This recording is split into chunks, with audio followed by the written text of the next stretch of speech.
This program features live coverage of an African safari and may include animal kills and carcasses. Viewer discretion is advised.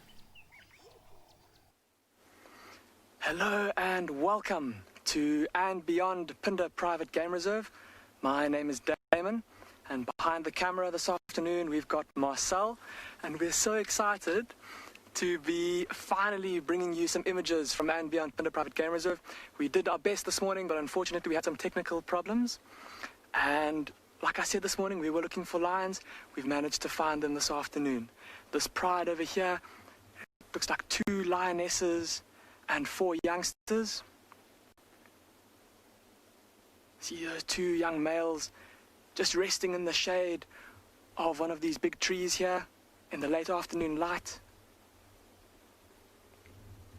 And before I continue, a special welcome to all of our younger viewers this afternoon, and a reminder that the first 45 minutes of drive is going to be dedicated to you. So please, parents, if your kiddies have any questions, please send them through to kidsquestions@wildearth.tv.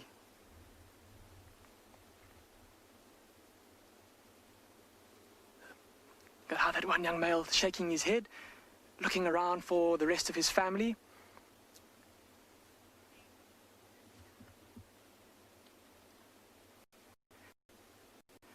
Linda, I think it's a fantastic start too, and so happy that we're finally able to bring you some images from our part of the world.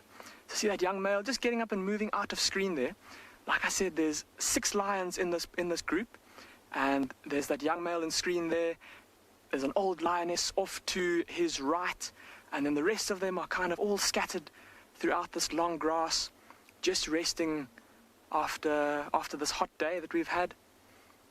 And I'm pretty sure that as it gets later and as it gets a bit cooler, they'll start to get up and move around.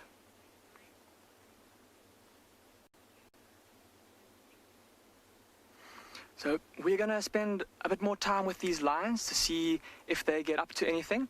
In the meantime, though, we're going to send you across to Steve at Juma, who's managed to find a leopard cub.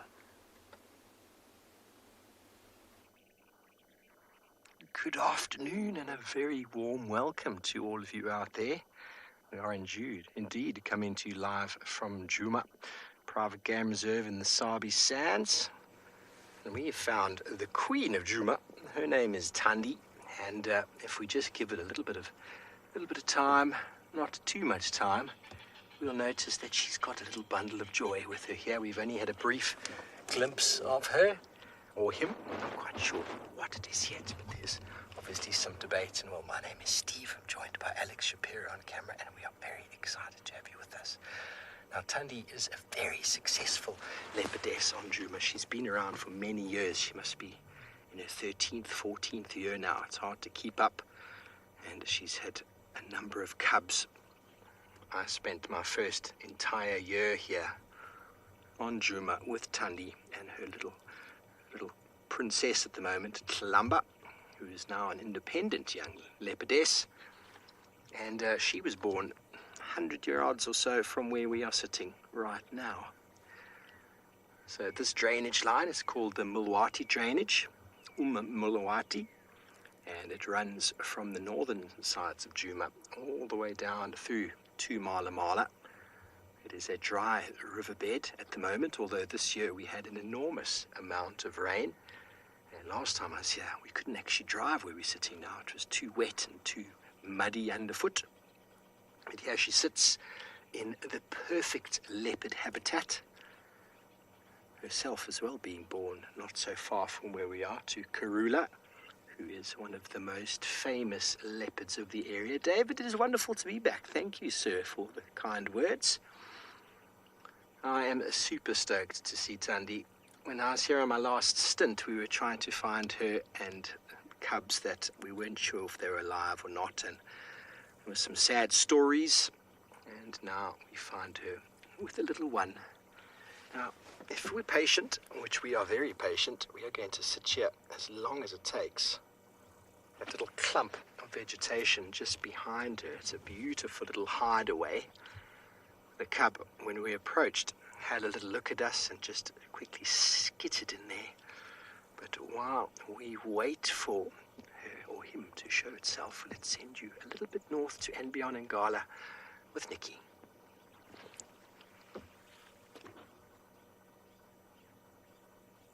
Oh, buffalo.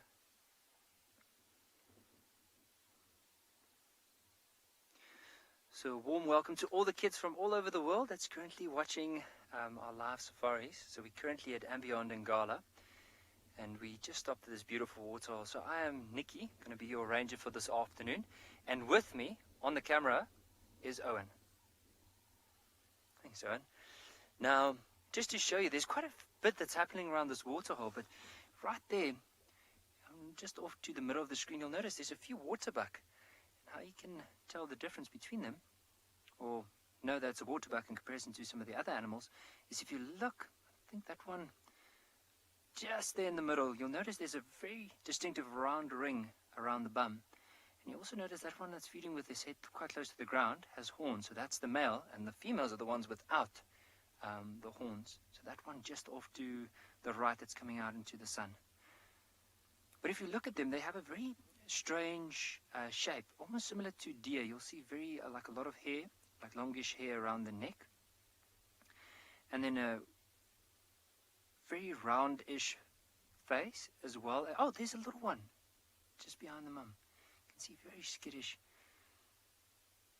Still probably not too used to vehicles around, but I don't think it's us he's worried about, because you can see he's looking in the opposite direction.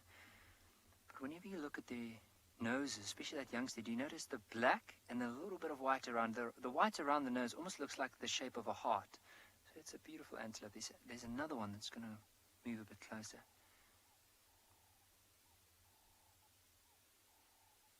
Now, of course, if you look at where they occur, the reason why they're called waterbuck is because they love water, and they're always found near water. So in a survival situation, because I know some of the kids, we've been doing quite a bit of survival in terms of how to make a fire.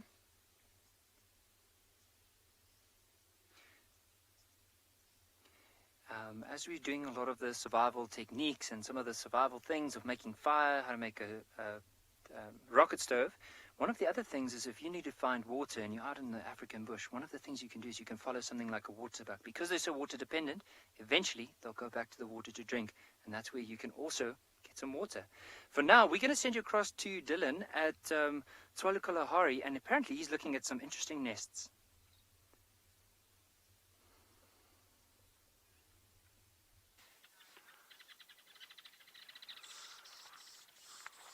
Welcome back to Tswalu Kalahari. Jandre, our trusty cameraman behind us here, and my name's Dylan, and we're going to take you on another awesome journey. We've got some really fun stuff this afternoon for you, so just stick with us. Welcome to our younger viewers, and we're going to show you something pretty cool now, but just be warned, it is a kind of a kill, but it's already taken place. But let's head over here and we're going to show you how awesome this is.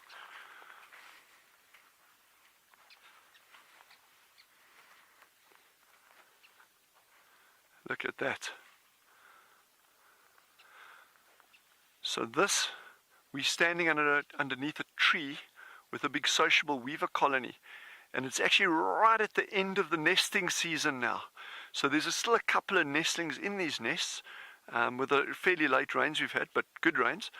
But a lot of these chicks will actually fall out the nest occasionally, or you could even get a thing like a Cape Cobra going into these nests, and then chicks kind of inadvertently fall out. And you've always got these little armored ground crickets waiting for any opportunity to seize for an easy meal. This chick's obviously been dead quite a while, so you know it wouldn't have been that the armored ground cricket actually killed it, but he's certainly scavenging on the remains of this. But how cool is that? Nothing in nature goes to waste, ever. Every now and again we're actually seeing this little fly that actually lands on it as well, so everyone's trying to get a little piece of that action there. But look at that, eh? And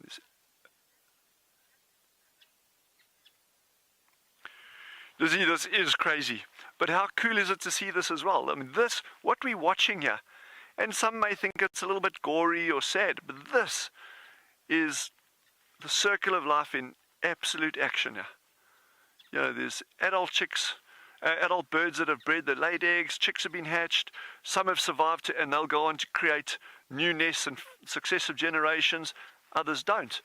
But those ones that don't survive means that other ones, like this little almond ground cricket, and I see there's actually an ant walking around there somewhere on it now as well, that they actually get to go on and survive.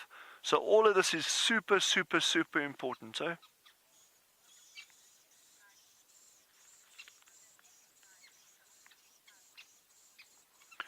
So from this cool hunter-killer sighting, head over to Steve and he's got some cubs for you.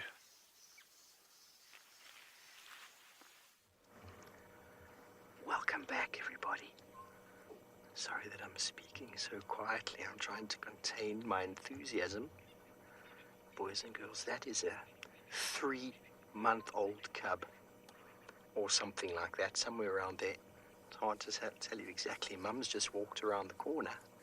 She goes to show that she's quite relaxed with our presence to leave her cub just out and alone like that. She's going on the right there. Just up the little bit of the bank there. Alex, to the right. Beautiful general game at Pinder. Sorry about my game drive radio. There we go. The little cub, even at this age, it wants to go and stalk Mum. The instincts that it has of slinking around. Look at it, it's going to go try to stalk Mum. Mum's gone around the corner. Oh, it's just a little fluff ball. Now, boys and girls, and for everybody else watching, if you've ever wondered what habituation is all about, we got Mum in front of us again. Alex just in the beautiful golden light there. Now, Mum's behavior is one of, our cub's coming up behind. He's going to stalk and catch her. Mum's behavior is one of being very relaxed. If Mum was being aggressive and showing signs of being unhappy, the cub would respond to that. But because Mum is just sort of blasé and walking off, the cub realizes, okay, well, everything seems to be okay. I can just sort of sit here and watch these funny people in this funny vehicle just on top of the bank. Can you see that? There's the cub. Okay, so he keeps looking back going, Mum, are we not worried about those things over there? And well, we're not. Hello, Anya and Lily. You want to know if it's easy to tell? Well, it's not actually easy. The easiest way to tell is if you know the day that they were born, or at least a week, and then you can work it out. Now, there's some debate going on. I haven't been around for a few months, and we reckon that maybe this and another cub that was around were probably born 3 to 4 months ago. The exact date, though, I'm not sure. But the first week of a leopard's life, it's born and it has its eyes closed. And in the first 2 weeks, 3 weeks, first month, it is just tiny. It's not confined to a den, does not move anywhere, absolutely anywhere. Up until the first 2 months, it's also very confined. And then between 2.5 months or so, it starts to be a little bit more mobile, like what's happening now. But this little fellow, or lady, I'm not sure what it is just yet, is somewhere between that 3 and 4 month mark.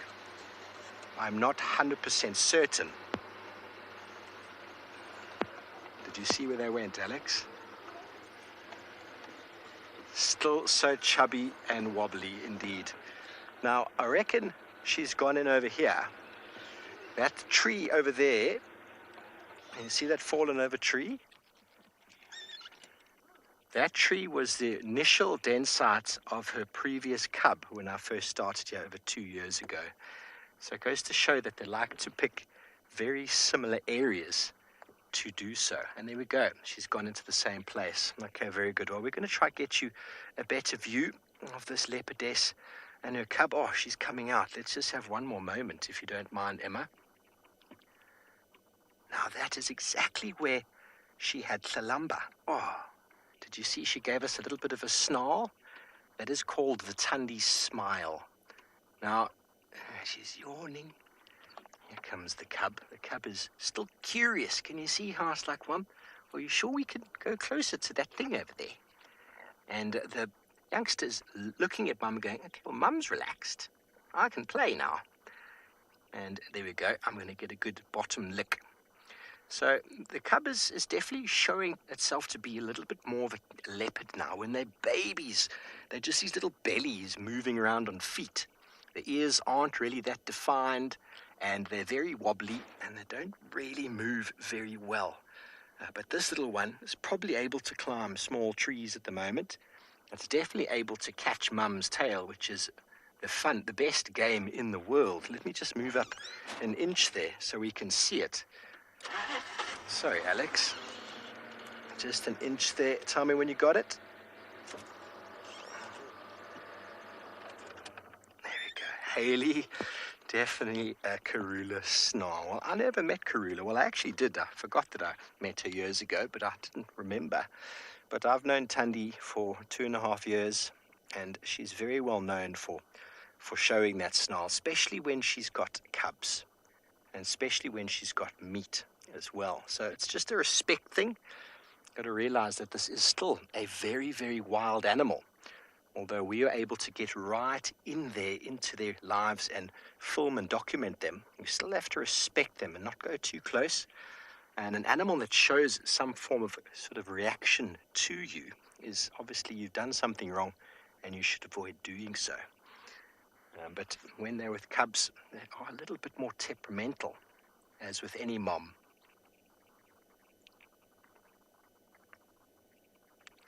Hello, Seth. Age 12, you want to know if a leopard cub would recognize its mom after it leaves? Yes, I'm almost certain.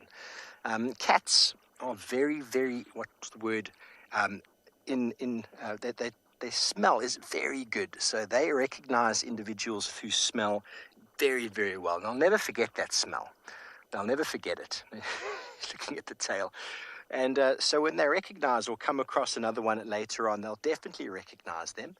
And female leopards actually will divvy up parts of their territory for their daughters. So their daughters will share their territory, and they have a mutual sort of respect for each other.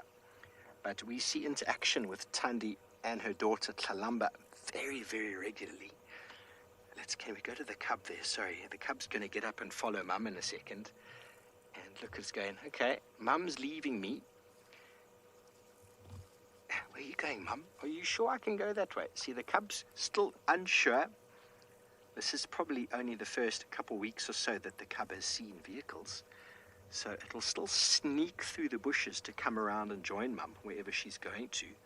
But it's still uncertain of who we are. But if Mum maintains a relaxed sort of behavior with us, the cub will learn it too. That is what we call habituation. So if you're able to habituate an adult and she has cubs, it makes life very easy. Can you see just to the right, Alex? Just a little bit more right in the long grass there. Yes, in there.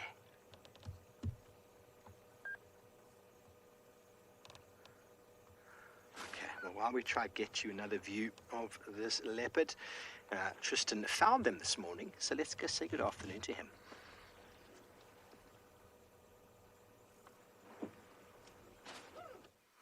I did indeed, Steve, and I must be honest, I'm pretty jealous of you this afternoon. It's one of those things where you can't quite get enough of spending time with a little leopard cub, and so I'm glad for Steve that he's getting to see the leopard cub as well as Alex, both of which, Alex has been here with us during the drought, so he will really be appreciating that little one, which is really good. So it's always nice to share with everybody else and make sure that everyone gets a sighting of things. But I must be honest, there's a tiny bit of me that is a little bit jealous.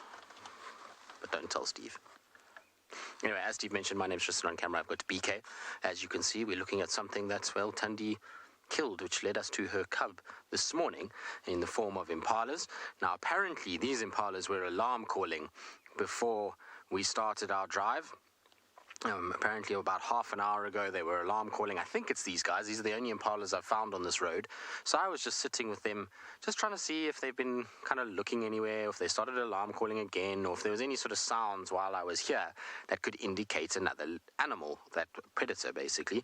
And so the thing is the reason why I was also quite curious to investigate this area is this morning we had tracks for a female leopard that went past our camp. Now, I'm 99% sure that those are not Tandy's tracks.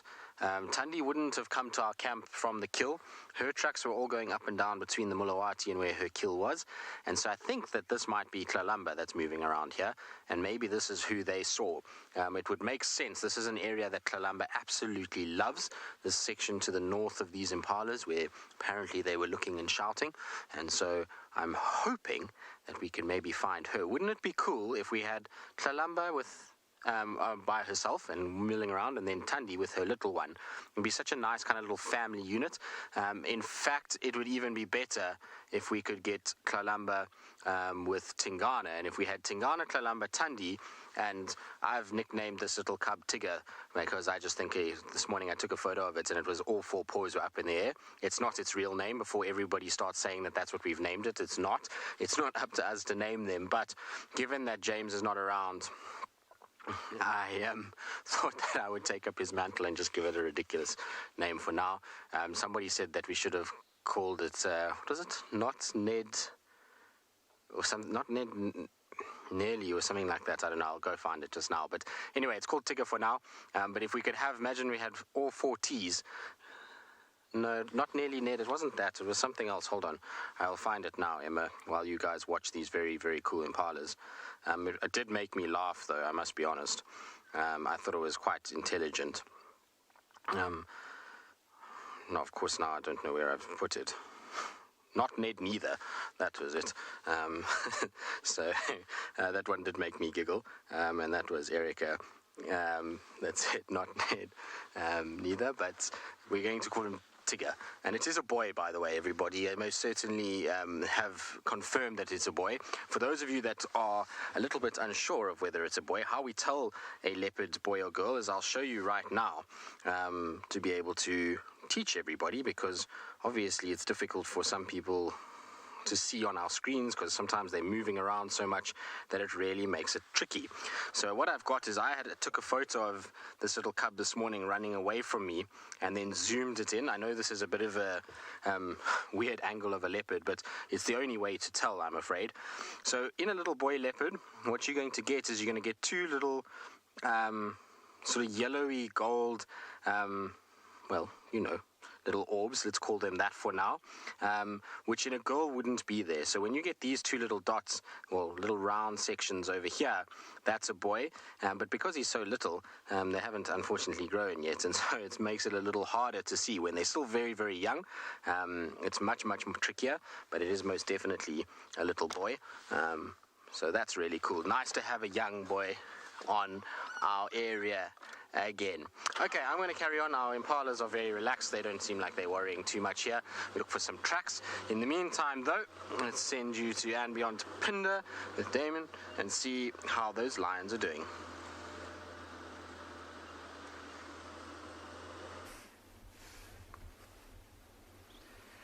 Hello and welcome back to and beyond Pinder Private Game Reserve. We are still with this pride of lions, and as you can see, they are still looking pretty comfortable in that lush, long green grass. See how this one closest to us is lying with its leg cocked up into the air? There's a gentle breeze blowing down the hill towards them. And just having a look at them, they've been walking around a little bit every now and then around us, and their bellies are all super, super, super fat. So the adult lionesses must have caught and killed something recently, and they've all feasted. And with that fat belly, just imagine all the blood rushing to the stomach to help digest the meat. So there'll be a lot of heat building up there, and by lying with that leg cocked up like that, and that belly exposed to the wind, it'll help to keep them nice and cool. Now, just while we're here, this morning we didn't quite get to formally welcome you to Pinder Private Game Reserve in the way that I would have liked. So let's take a few minutes just while we're waiting with these lions sleeping and not doing too much. I promise if they move, we'll go back to them. I just want to show you on a map where we are in the world. So have a look over here. This is a map of South Africa. Over there is Ngala Private Game Reserve and Juma just below it. So that is the Greater Kruger area there.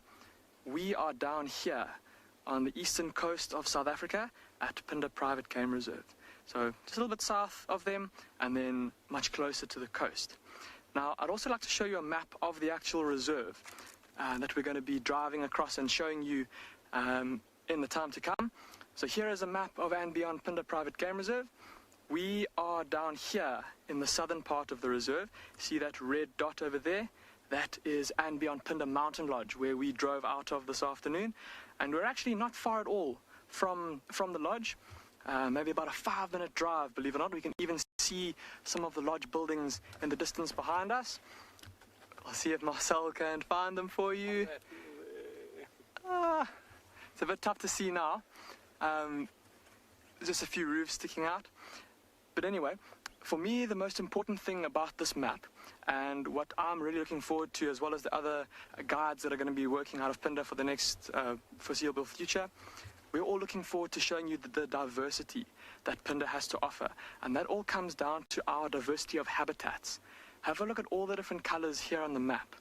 Each different color represents a different habitat type.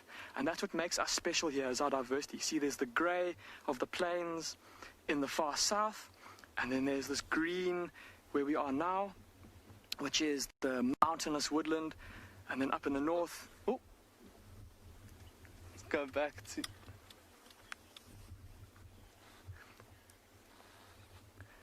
Sam, you're saying you can't get over how green it is? Sam, we are very lucky that we had a lot of good rains this year, and quite late in the season as well, and that's why the grass is still so lush and green. So I did say that we go back to the lions if they did something. It appears that one of the young sub-adults just flopped down on top of that lioness, who took exception to it, as you can imagine. That was that grunt that you heard. And she's now flopped back down again. Look at this youngster next to us, how it's lying with its leg. It looks like a rotisserie chicken.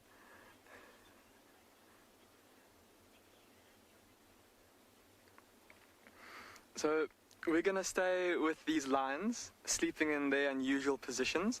In the meantime, though, we're going to send you across to Nikki at Ngala, who's found some elephants.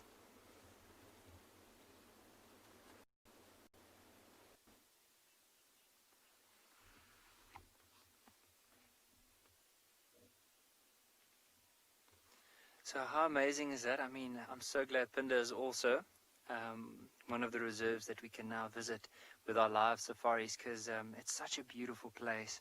And I think sometimes just talking about it does it a lot of injustice, because if you see those beautiful rolling hills and mountains, it's so beautiful. But on another hand, we found a whole herd of elephants in the Timbavachi River here at beyond Ngala. Now you'll see there's a little elephant that's feeding off, it looks like a buffalo thorn. And so that tree has horrible thorns on it. And just have a look at how carefully, let me just see if it's the same one, or maybe that elephant is picking something different. I think it's a different tree that it's picking, but look at how carefully it maneuvers its trunk amongst the branches, and then grabs hold of it, almost like you would do with your hand, and then pull it off, like catch it at the bottom of his trunk, and then put it into his mouth.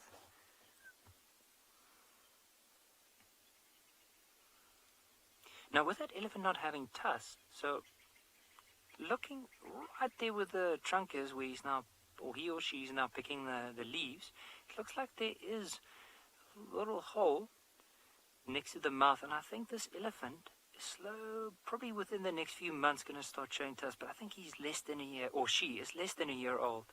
It's only 1 year old. Normally after a year they start showing tusks.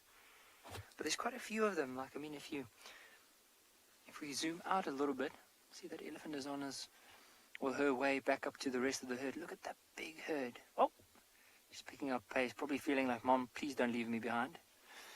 Heading to the rest of the herd, and there's quite a few of them. Have a look at that one in the middle, how they are having a little tussle with one another. You can just see them locking their tusks.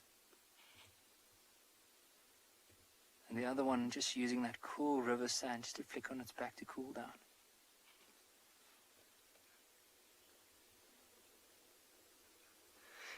Armand, with elephants, it all depends. I mean, if a tree is small enough, they'll eat the whole trunk or the whole tree. If they can, they'll eat the roots, they'll strip the leaves, and they'll even eat and strip the outer bark. But what they're actually after is not the hardwood on the inside. They're after the outer bark, because with the tree, most of the nutrients that goes from the roots all the way to the top of the tree and back again sits on the outer layer of the bark. So that's why if you strip the outer layer of a tree, then the whole tree would literally die. And that's actually what the elephants are after. So the hardwood, not so much, unless there's a lot of water content in it.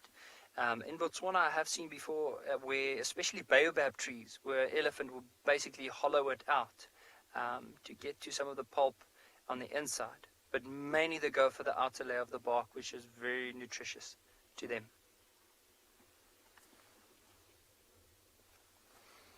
Such a beautiful scene in the riverbed, because it's hard to see because of the shadow there, but as some of them are flicking sand onto their bellies as well as onto their backs, you just see this fine mist of sand blowing from the elephants almost down into the river, because the wind's coming from them and actually going from our right to our left.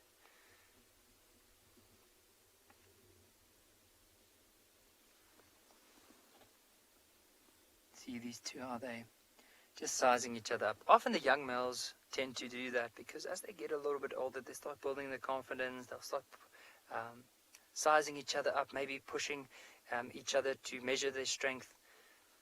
And of course, if one loses, they'll just turn around and run away.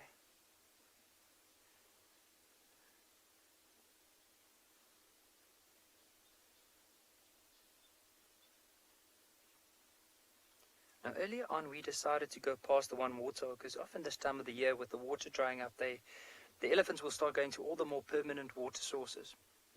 But then, of course, after a good drink, they'll start heading down to the river, because imagine now, with this dry riverbed, there's quite a lot of water under this. So with all the trees growing here, of course, there's a lot of trees, a lot of water, so the trees can really extract a lot of water and a lot of nutrients, so it's probably a lot sweeter in comparison to most of the dry areas. And that's also why the elephants are, and more lush, of course, and that's why these big herds of elephants would move into the river.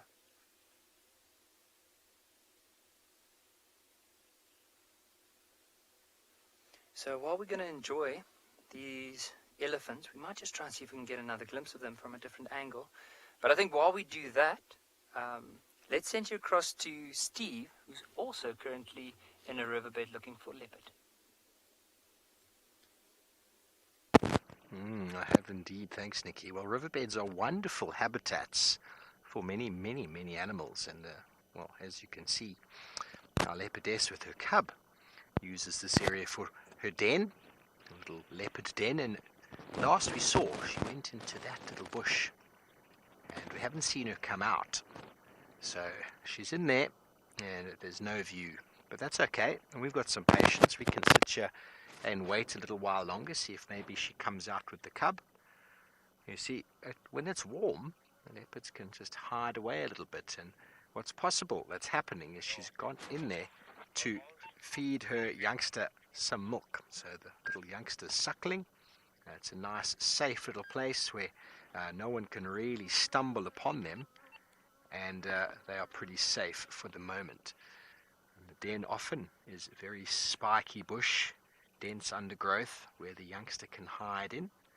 And that's another reason why lions, especially when they have cubs, and leopards, the cubs have got spots to assist in the camouflage, helping them hide away there. It's a very interesting sort of idea, because out here in the bush to our right hand side is where our lion pride had some cubs, and the leopardess has cubs just on the other side of that bit. So these areas are so important. We talk about habitat. Not everybody truly grasps what habitat really is. And habitat is a place where animals eat, sleep, and have their babies.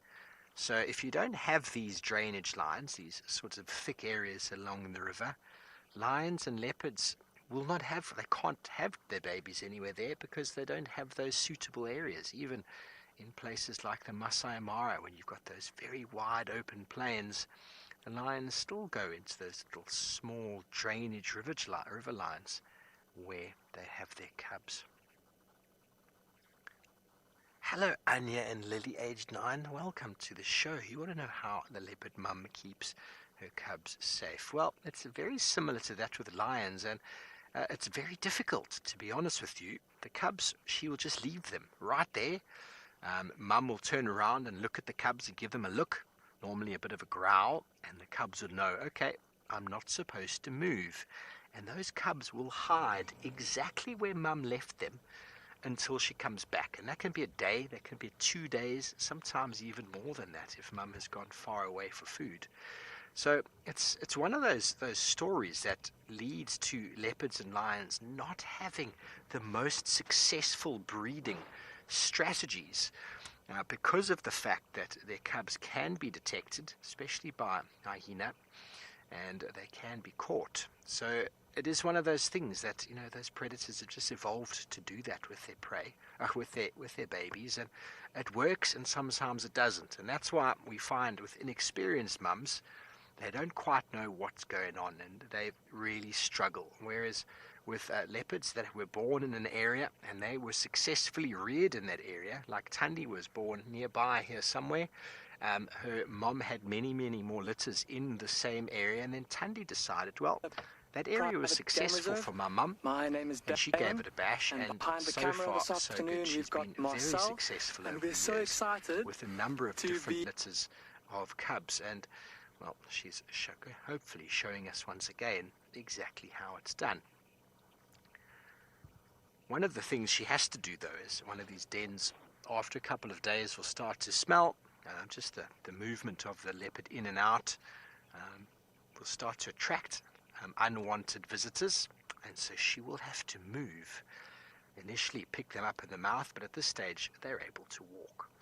Okay, well, we're going to send you back over to Unbeyond Ngala with Nikki, who's sitting in the drainage.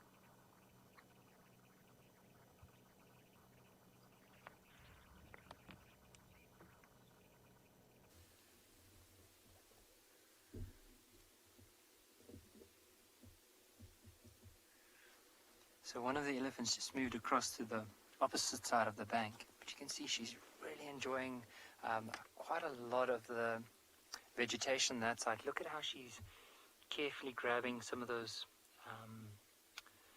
small branches just off the bank and then just putting it into her mouth. But very selectively. You can see she's, like, even though it's such a big elephant, they're so delicate with that trunk. The way that they can maneuver it and use it as quite a specific tool.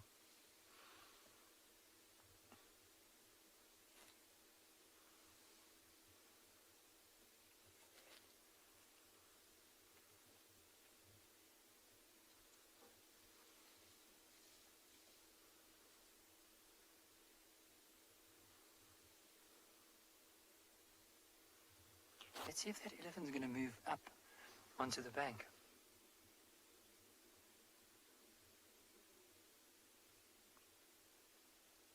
Genevieve and Christian, very good question. Now, there's quite a lot of different theories about it, and I know there's a lot of studies been done on it, but apparently they estimate somewhere around 40,000 different muscles within an elephant trunk. And that's pretty amazing, and it doesn't even surprise me, because look at that elephant. If you can just have a look at how she's using that trunk. It's so specific. Now imagine that trunk is just muscle. There's no bones or anything in it. And the way that she can maneuver it, and even at the very tip of her trunk, she has, it looks like 2 fingers that she just grabs hold, and she can, apparently, this is what I've heard, is that they can actually pick up something as small as a rice grain with that trunk. It just shows you what they're capable of. So they can be very specific. They can take a few little leaves at a stage, but also if they need to grab a big branch, just have a look at how this elephant is trying to climb up that bank. I think at a stage she actually wedged her tusks into the ground to pull herself up.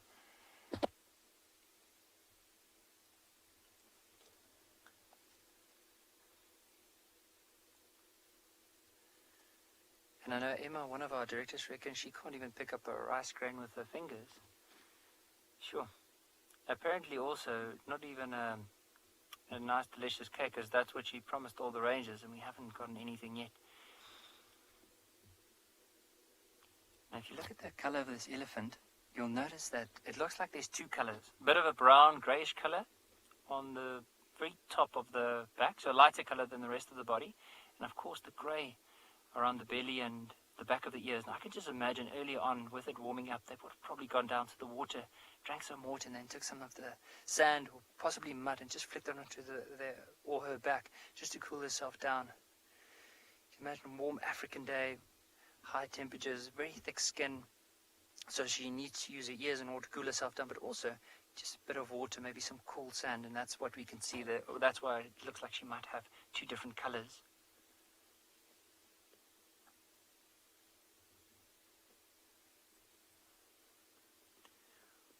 What is interesting though is I'd love to show the viewers, there's a particular tree that this elephant is feeding on the ground. It's a small tree. But I'd really like, once we leave the sighting and we eventually find this tree, I would really love to show you this tree. Oh, she's just got some grass now. And show you something very interesting about it. But I'll do it once we can get a little sample. For now, just look at how she's taking that grass. And I can just imagine now with grass as well, near the river. So imagine all the nutrients, like on the side, let's say she's off to the left, the bank comes down towards the river. So all the water, whenever it rains, will then run down and all the nutrients will come down onto those banks. And so the grass there must probably be very sweet. And that's what attracted her, especially the trees and the grass there.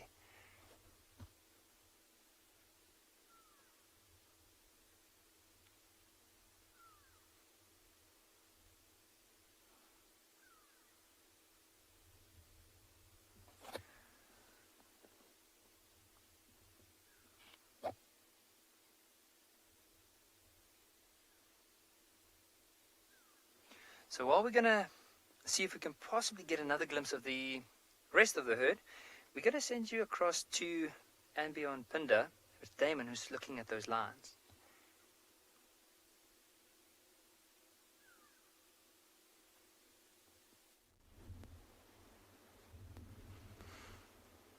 Sweet looking grass indeed. Welcome back to and beyond Pinder Private Game Reserve. We're still with these lions. They still haven't moved around too much. Still getting up, moving a pace or two, and then flopping down on top of each other. There's a couple of groans coming from the sub-adults. Often as they kind of lie on top of each other or rub against one another. Have a look at how close together they're all lying.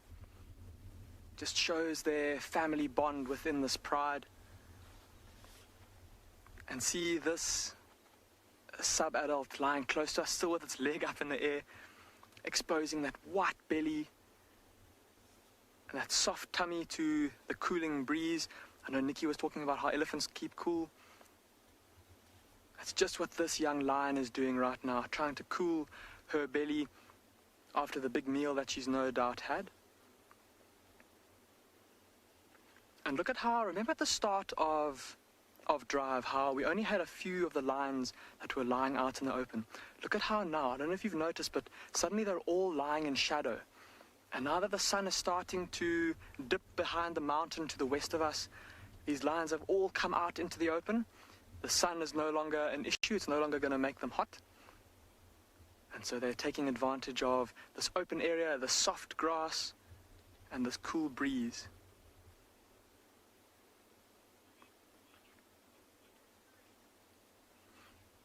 Megan, you're saying it's a lion puddle. I suppose with them lying this flat and with their bellies being so fat, when they were walking, it did look like their bellies had the consistency of water or jelly or something. Have a look at the lionesses furthest away from us, Marcel. I don't know if you can just show us at the back there and watch how their tails keep flicking up out of the grass. See that? See that little black tip of the tail? It looks almost like the end of a paintbrush. How it flicks up out of the grass. Oh, rolling over onto him.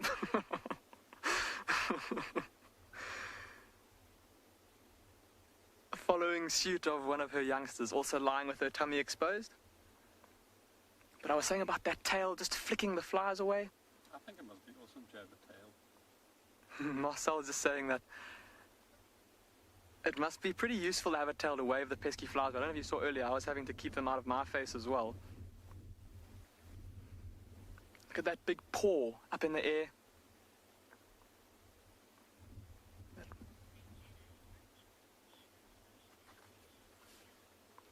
Jenna, it does look very comfy, and it certainly looks comfortable in amongst those lions. It's almost like something out of a fairy tale or a storybook. A beautiful glade of green grass. I imagine it's pretty cool as well. Oh, the lioness just popping her head up.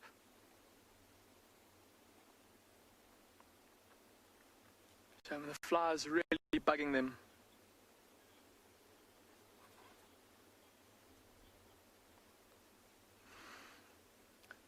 Alright, so I don't think these lions are going to go anywhere anytime soon, just based on the fact their bellies are still so full. So I think we're going to leave them now, and we're going to go off in search of a white rhino. And in the meantime, we're going to send you back across to Nikki, who is still with some elephants, busy feasting on grass.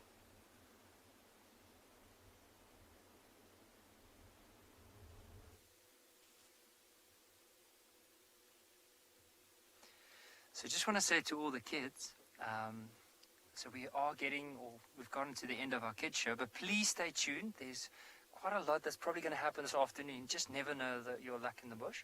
But please keep on sending those questions. I'd love to hear more. And also, from my side, I would like to know from the kids, remember every time we have our little session, we try and do a bit of a survival, a practical survival activity, or we can possibly look at doing some other fun activities for all the kids. But what I need you to do for me is I need a list of some of the things that you really want to know, especially survival in the African bush. And we'll try and see if we can get some videos or even try and do it for you so that you can be part of it. But I need to know from the kids, so send in those questions so we can definitely have a look at them.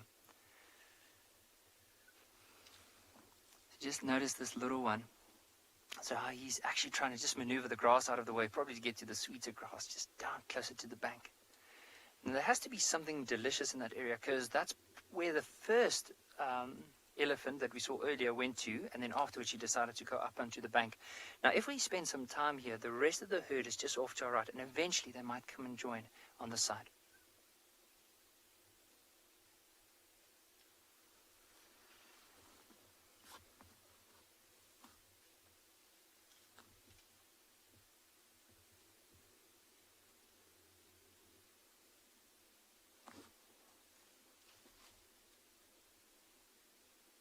Just notice with this mother how... Oh, sorry, I'm going to lean out of the way. There's actually another one that's walking across the roadbed.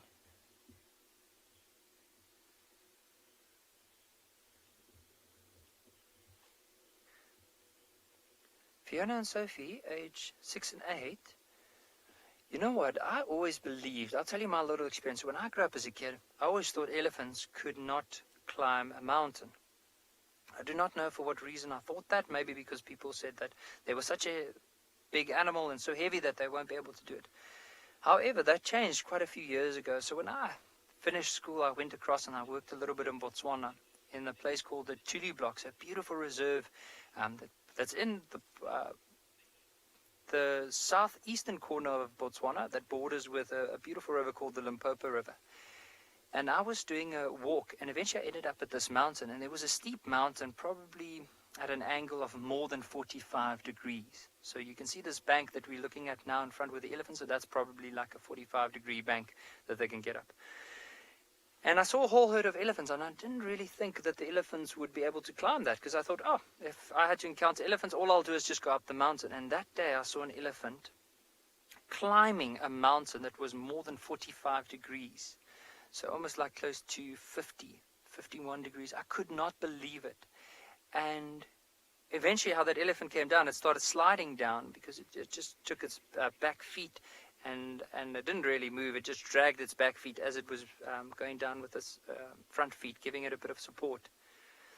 Oh, and there's another elephant right in front of us in the river. So it's quite a nice example to use just to show you how big this river is going to be. So I'm going to ask you just to zoom out and then have a look in the middle of this river. So right there, you'll notice there's another elephant on its way. But look at how wide this river is in comparison to that elephant. And I mean, that's a pretty big elephant, probably around, I would say, 3.5 tons, more or less. What would you say, Owen? It does look like possibly a teenager. Could be a young male around about like 13, maybe 12, 13 years old, just based on the tusk and the overall size. But we'll wait for them to come across now. I just want to refocus on this little one after that. It's just here on the side again. So basically, as these elephants start growing, especially the youngsters, they will imitate the mom. Penelope, I agree. This is just such a beautiful view.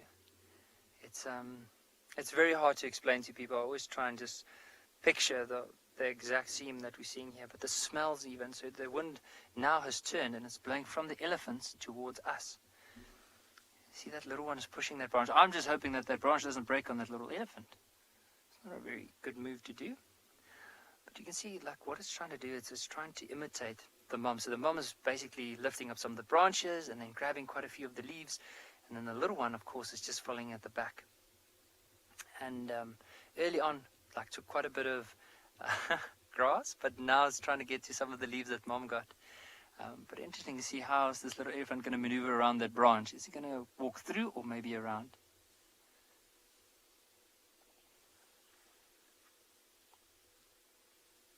So with an elephant's tail, so you can imagine, even though they have such a thick skin, they often get bothered by quite a bit of flies as well. So that tail really helps in order to, of course, swat any flies. You'll see now and then, especially on a day when there's not a lot of wind blowing, there's a lot of flies around them, and that tail just helps to get the flies away. And the other thing it also helps us with is communication. So often if an elephant is relaxed, it will it looks like the tail is wagging, but whenever they are aggressive or agitated, they often flare out their ears, pick up their head, and they curl their tail up. So that's a very good communication to us, but mainly for them, it's for the flies.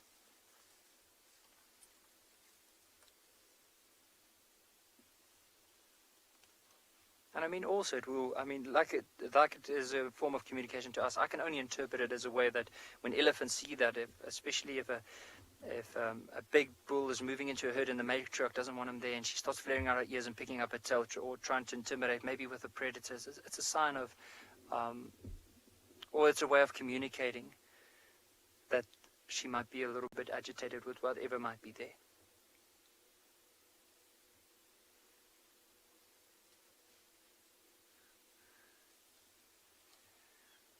And so have a look.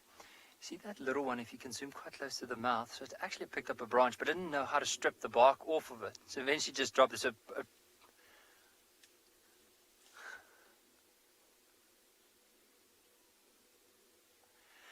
we're going to spend some more time with these elephants. If they decide to move off, we might carry on with our drive. But I think in the meantime, we're going to send you across to Steve at Juma, and apparently he might have some good news with the leopard. Thanks, Nikki. Oh, aren't elephants just the best, especially when they've got little ones? Well, talking about little ones, we sat there for quite a long time staring into the bush, and we thought, well, let's just go out and just have a look. And we found Tandy's tracks exiting that area. We found a very fresh poo walking up the road. As soon as cats start walking, they're generally, dogs as well, if you've ever taken one for a walk on the beach, they're generally, is that her there? You got her. Okay, we found her again. Very good. Now she is moving back towards the kill from this morning. So there is a hyena nearby. You can't really see her there. Let me reposition, Alex. There's a hyena nearby. Ruben's been here all morning. And we were wondering, Tristan was saying earlier to me that it's possible that Tandy would be bringing her cub to some meat soon. But I'm doubtful she'll bring it to one that's got a hyena on it, or nearby. It's quite a lot of risk involved. But there she is. Tell me when you're happy. So she did exactly what I was talking about before, about if she wants to go hunt. She will give the cub a bit of a look. After, obviously, the cub's been fed an enormous amount of milk, she'll give it a look, like a little snarl, and then the cub will know it's got to stay put, and then Mum moves off to go and do what it is Mum needs to do. One of the things that's very important is to go and drink, eat, and to hunt. And obviously if they've hunted already, as Tandy did last night or early this morning, she will then go back to a kill that she's obviously hoisted somewhere safe and secure from scavengers on the ground. And Tandy is probably the most experienced female leopards you'll come across. Alex, can I go back a touch for you there? That leaf is obviously just in the way.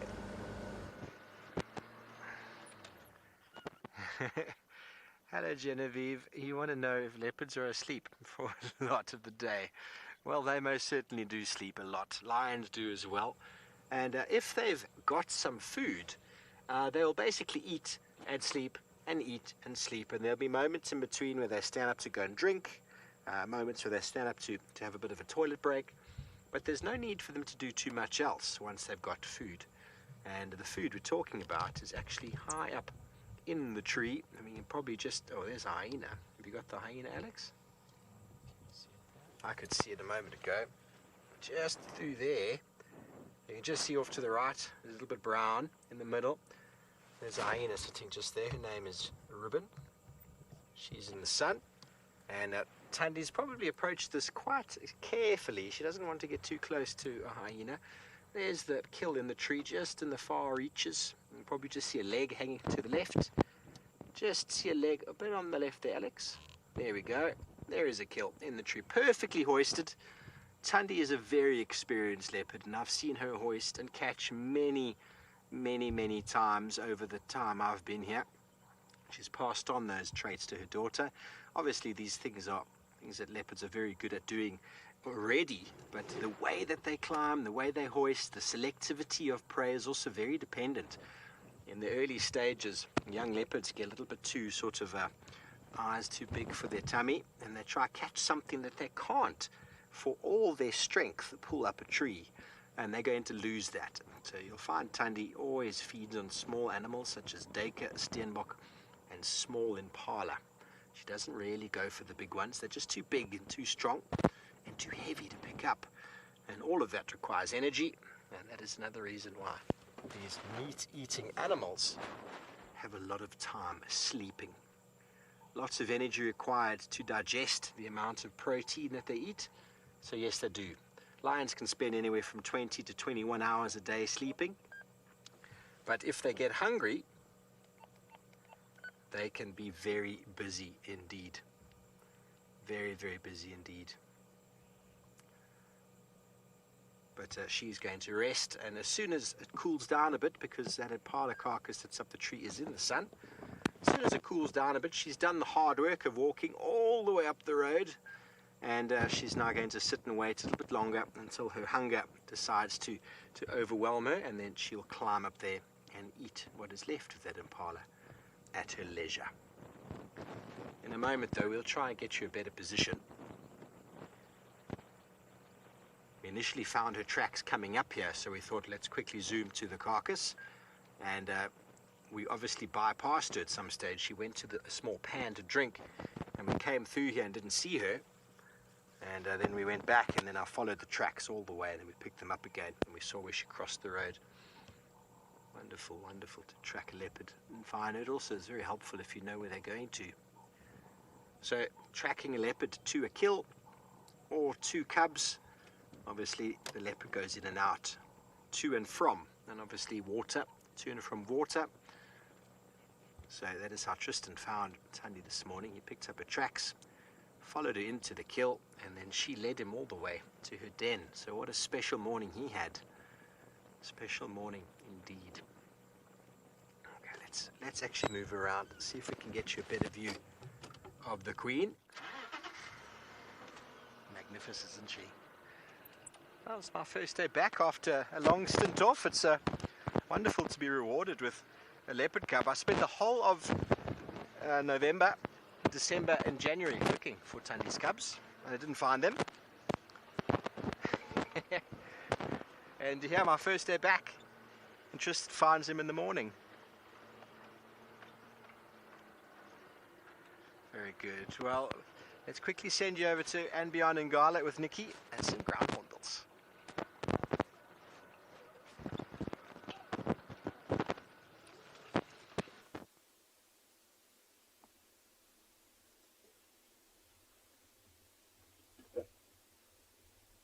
So we just where those elephants were, we decided to go on a little bit on the road, and we found the southern ground hornbill. Now it just looks like there's one by itself, but it'd be interesting to have a look at why it's sitting on that particular stump, because for them their food is normally something like insects, possibly little small mammals, and also reptiles. Now sometimes tree agamas. Oh, it just moved to that side of the tree. You know what, just bear with me. I'm gonna slowly move forward and see if we can get another glimpse from this side. Now, oh, there's actually one that landed on the top of the tree. Sorry, Owen, I'm just going back. So there, I wonder if there might, I'm sure there's probably not a nest, but imagine if there's a nest up all the way on the top of the tree. Now, what I wanted to say is sometimes you get reptiles like a tree agama that might be living in one of those crevices, or maybe even any other possible. I think he just flew off to the right. Yeah, he's quite shy with the camera. He's one of those southern ground hornbills. Let me just go back a little bit. There, you should have a little gap in there. Oh, I think it's so hard to see. I think, you know what? Let's do this.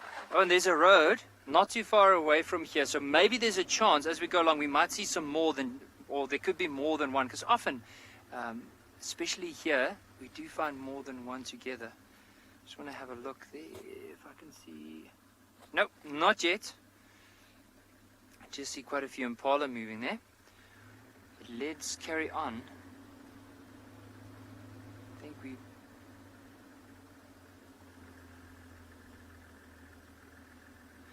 Clara, I do agree. Don't they resemble something like a velociraptor? The modern day velociraptors. As a kid, I used to watch Jurassic Park nearly every single day. It was one of my favorites, dinosaurs. But they do have a very interesting look, very prehistoric look. I do agree. Just want to see if we can get another glimpse here. This is where I'm hoping for. If we don't get one here, then I think we're going to have to carry on with our drive.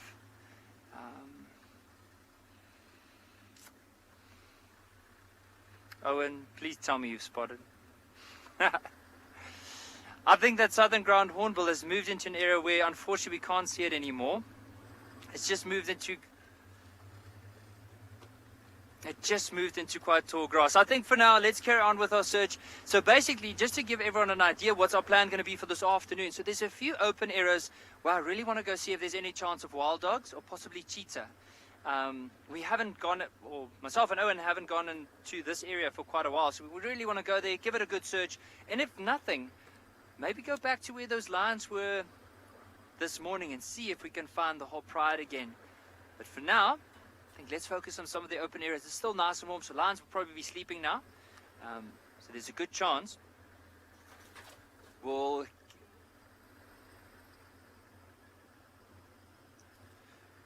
So we're going to carry on doing that. But then also, I haven't forgotten about the tree that I want to show everyone that the elephant fed upon a bit earlier. But I think while we do that, and look out for that tree and possibly those animals we were talking about earlier, we're going to send you across to Steve with that leopard. Well, we have managed to find her. Yeah, she sits. We've moved around, should I say, not find her. Got a better view of her in the golden light, and she's had 2 yawns, she's sneezing a bit, and she's getting ready to climb the tree. And if you like what you're seeing, I'd love for you to support Tandy and the growth of a little cub. You see the link below for any help would be most welcome.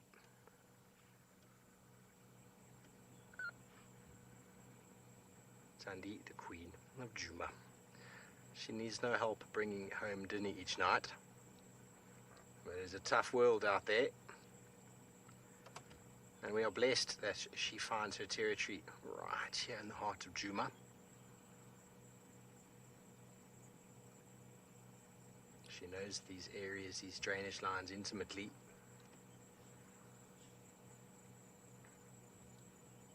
And, you know, we talk about the cycle of death and rebirth and life, and leopards catch meat, and, you know, sometimes it's quite hard to really think about, but you see Tandy with many duiker, many steenbok, but yet we see so many of those animals around, so it's a real natural selection.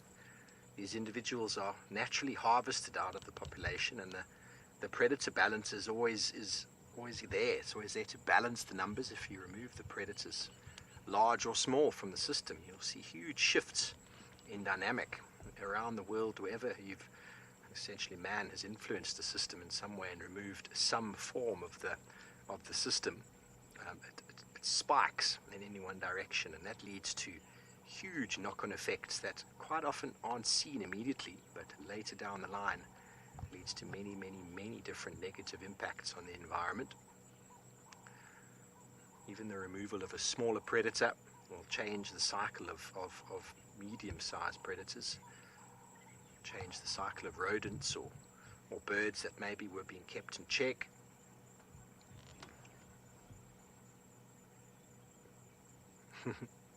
Spas, you could say biocontrol, you could also say selective hunting. It's kind of what they do. It's nature's way of thinning the crop. Predators will always select the easiest option. Obviously, sometimes they get a prime individual, but most of the time they're picking and looking for that individual that's young, weak, or old or infirm, and they selectively remove those individuals. It's a process called natural selection, where the strongest will survive. And the strongest will not only survive, but the strongest will breed. And if you influence that, take the predator out, for example, you're going to get weak individuals or deformed individuals or diseased individuals breeding. And the weaknesses that those animals have got will go through with them in the population, and will lead to their offspring carrying on traits that weren't naturally supposed to be there. They would have been naturally selected out of the population or the species altogether. But by naturally removing individuals, as hyena, wild dog, lion, leopard all do, you see only the strongest moving through, only those that have all the traits and the strength required to survive in a very, very dangerous world, having babies, and then only the strongest of those babies actually moving through and surviving to adulthood. And so the cycle continues. So it's a very interesting thing, and it's not a 2-year, 3-year cycle. It's 10 years, 15 years, 100 years that these animals are interacting with each other. And slight changes or deviations in that structure can really have very, very bad knock-on effects down the line in ways you wouldn't think. You know, an increase in certain herbivores will lead to an overgrazing or removal of certain tree species. Because the trees, bear in mind, also have to have seeds and grow from seed. And if you have too many browsers, there'll be too many animals eating the small seeds. So you'll actually see a loss of a specific species just because you removed a predator. Many times in the past I've spoken about the story of Yellowstone National Park. And Yellowstone National Park, over a period of 10-15 years, with the reintroduction of the wolf, which was endemic or indigenous to that area, they saw a change in the river movement. Now that might sound quite strange to all of you, but what was happening is that the wolves had been hunted out. There were no wolves, so the elk and the deer were eating inside the valleys, and they were removing the vegetation along the rivers and along the valley sort of lines, and so that influenced the birds. The birds weren't bringing the seeds, and the vegetation was being removed, and it wasn't buffering the rivers like it was, and also wasn't providing the trees that the beavers would use. And so then what they did is they then introduced the wolves, and within 10-15 years the wolves started hunting, and because the elk and deer were much more susceptible running up and down the valleys and much more easily caught in those valleys, they started selectively going elsewhere to protect them against predation. And so what you saw is that the vegetation along the rivers really grew back quickly. The birds moved back in, and seeds were reintroduced again, and trees were growing, and the beavers started obviously chopping trees again like they do, and building dams and changing the course. And only over a very short period of time, I mean in our lifetime, 10-15 years is a very short period of time. In evolutionary context, 10 years is very short, but they saw changes in the meandering of the river just by introducing a predator that you'd think has nothing to do with water. But anyway, talking about water, a place that doesn't get as much as we do, all the way over to the west to Tswalu.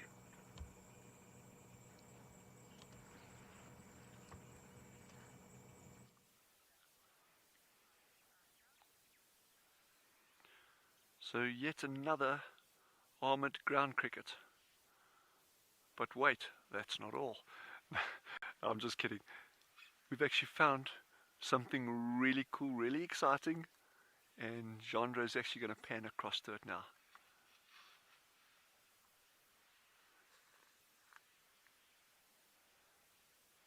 Two cheetah males.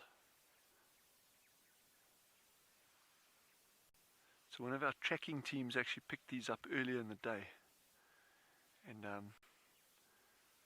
they're still not going anywhere for a while yet. We haven't approached closer yet. Now we're sitting at about 100 yards from them. I'm just enjoying this beautiful light with the grass, the seed heads of this grass highlighted by that backlighting there. Very, very pretty. But we'll move closer a little bit later. I'm actually more inclined though to rather just keep our distance and wait for them to become active.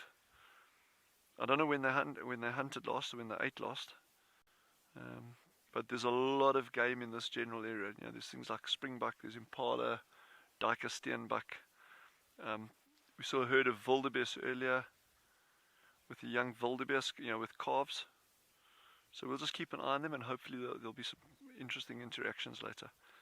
But while we do that, I think head over to Steve and see what they got on that side. Yes, well, everybody, Tandy's moved towards the tree. She's just there on the left, and here's the hyena on the right. She just went down flat and started growling. Ruben came charging in at her. And that just goes to show the defense mechanism of these leopards. You know, you'd think she would have just sprung up the tree to get away. But she'd rather keep eye contact, rather keep looking towards the hyena, and that defensive posture going down flat. The hyena can benefit nothing at all from attacking her. Obviously it could try and kill her, but it would incur a serious amount of injury. So there's always in a fraction of a second with these individuals, there's always a moment of thought, positive and negative reinforcement. By attacking her, am I going to get something out of it other than a smack on the nose and maybe a disembowelment?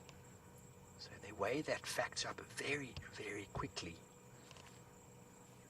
And then they decide, I'll rather just turn around. The hyena, of course, is waiting here for her to go up and to drop her impala carcass on the floor. That was a moment of excitement. It happened very quickly. I had to quickly pull you away from the cheetah in the Mara. In Tswalu. And all the way back here to see Tandy climbing. And the hyena then got very excited, as they do. Exactly, Megan. Ruben does have babies to look after as well. And she's hoping to scavenge something from Tandy here, but doubtful that she's going to get much from the meat in the tree there. Not a very big impala. Definitely will suit Tandy.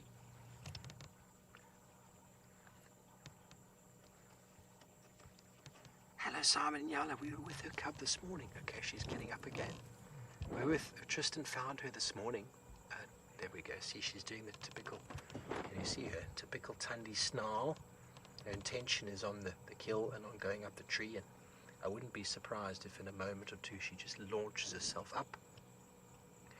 But Simon and Yala, basically, Tristan found her this morning, tracked her to this kill, and then followed her, and she showed Tristan her cub.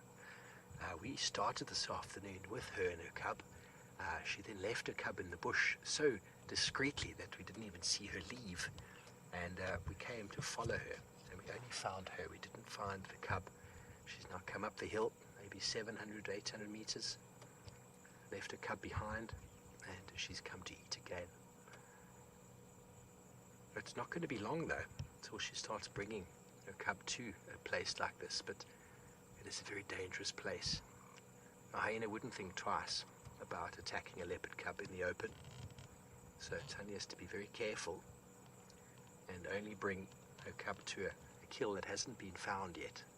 Doesn't have a resident waiter, hanger-on underneath, and Ruben has been here since this morning. The patient waiting game.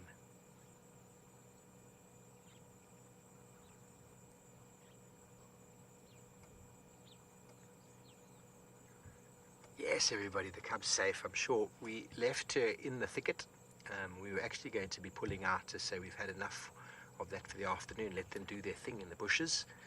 And then we found Tandy's tracks on their own, on the road outside, followed by a very nice fresh bit of leopard poo. We didn't stop to see how fresh, but we could see it was steaming fresh. And then you always know leopard tracks going in direction towards water, towards the carcass. It's a very good chance you will find them again. That's often the easiest bit of tracking, is the ability to know a point of interest. You go to that point of interest and you will find them.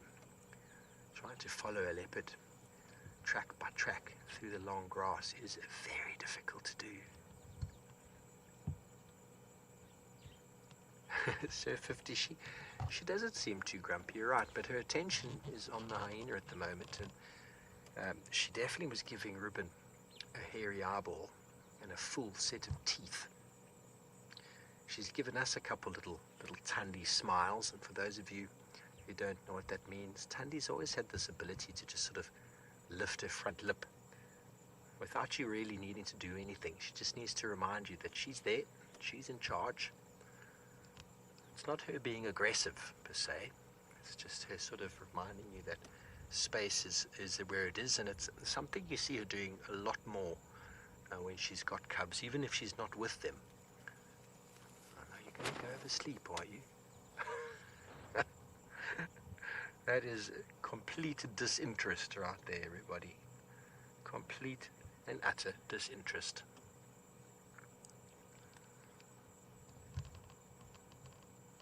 She's making a statement to the Ruben, who's the matriarch of the Juma clan, and saying, I'm not bothered with you. You can keep watching me here. I'm not going to climb. Bear in mind, everybody, these leopards and hyenas interact with each other pretty much every single night.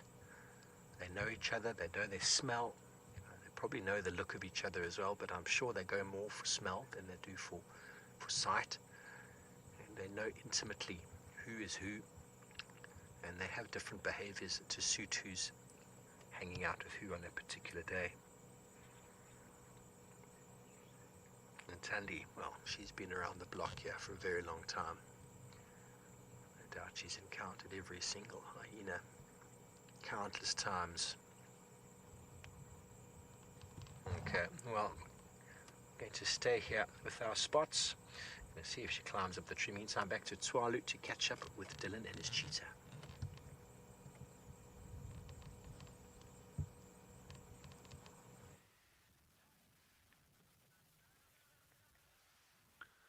So we went from spotted cats to a spotted cloven-hooved animal. That big bull giraffe feeding on that tree in the distance there.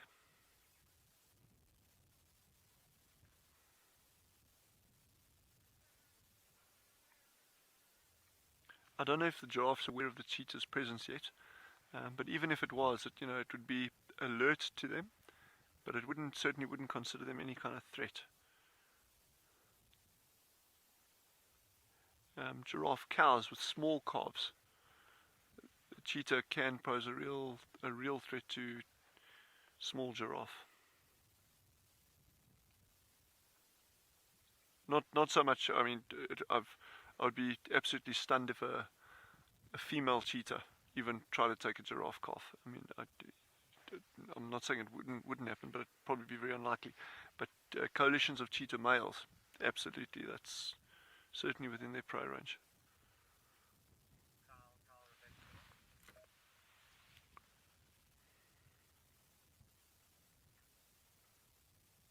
It's interesting how frequently in terms of camouflage, the theme of spots.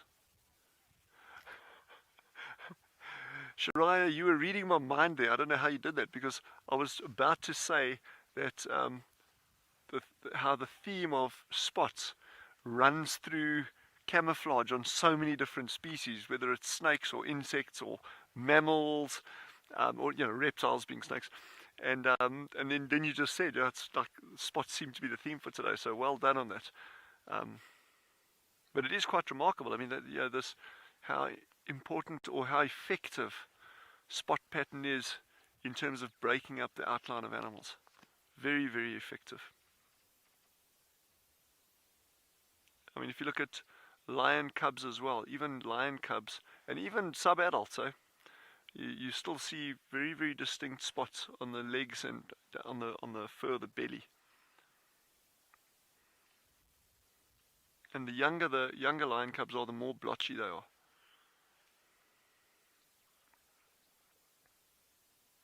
And cheetah cubs use a completely different strategy. They use mimicry. Well, the theory is that they use mimicry to actually avoid predation, because cheetah cubs, and if we're lucky enough to see really, really small ones, then you'll actually see they look, in many respects, very, very similar to honey badgers. And as we know, honey badgers have got this absolute reputation for fearlessness, bravery, and aggression, which in many cases is not entirely justified. But certainly the interesting thing there about cheetah cubs mimicking a honey badger in terms of appearance, that would imply that predators encounter honey badgers on a frequent enough basis and have negative encounters with them to be able to make that association with a cheetah cub looking like a honey badger and saying, well, actually, okay, I need to avoid that. And in most areas, certainly areas that I've worked, honey badgers are not at high densities. They cover very, very big areas. So then one sort of raises the question then of, well, what is the encounter rate of predators on honey badgers? And how much do they learn from those encounters? The dynamics in any ecosystem is so interesting, and there's so many aspects to it.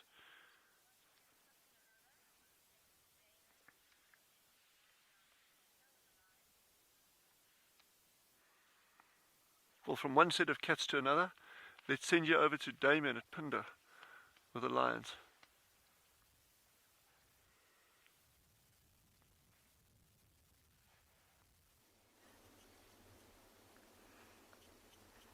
Hello everyone, and welcome back to and beyond Pinder Private Game Reserve. We've been out in search of some white rhinos, so we came down to this big waterhole.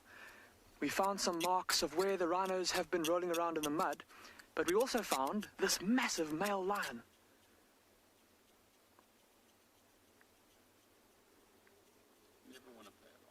And of course, as soon as we go live, he turns away and looks back across the waterhole. Now, funny enough, the direction that he's looking in, as we arrived here, we saw a young male leopard slink over the back of that little rise there. And I wonder if perhaps he didn't maybe just hear a sound, or maybe that leopard stepped on a twig and that got his attention. But at the time, the lion didn't notice the leopard, and the leopard managed to get away. Again, just like those lionesses we were sitting with earlier, look at how his tail is flicking around. There's a lot of flies that are buzzing all around him, irritating him. Look at how dark he is compared to the lionesses that we saw a little bit earlier. And look at that beautiful black and red mane.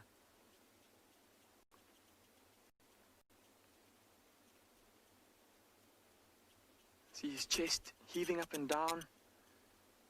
Just like the lion pride we saw earlier, he also seems to have had... Jenna, you're saying, wow, a big male lion? He is big. And I really hope that he stands up so that we can show all of you just how magnificent his mane is. He's a massive male in the prime of his life. So this mane of his stretches all the way down his back, in between his shoulders.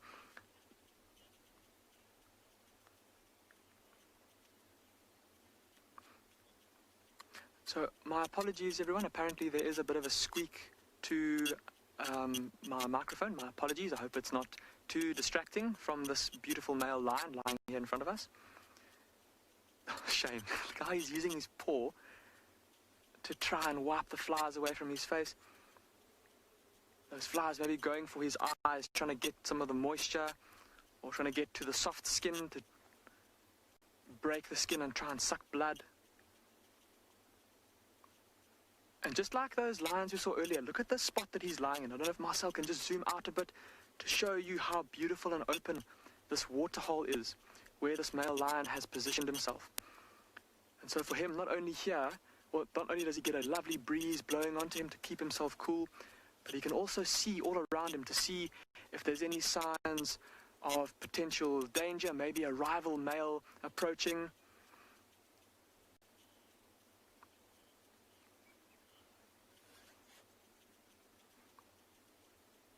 But for now, he seems quite content just to lie here and rest. We're going to stick with him for a bit to see if he does get up. In the meantime, though, we're going to send you across to Steve, who's got a not-so-relaxed-looking leopard. Our leopard is completely relaxed. She's just, you can just see a little bit of movement under that log now. We just made some space. Another vehicle has joined us in the sighting. We made some space so they could get a view, but there's no view really to be had. Basically, we need to wait for her to decide what she did. She'd made up her mind to go up the tree.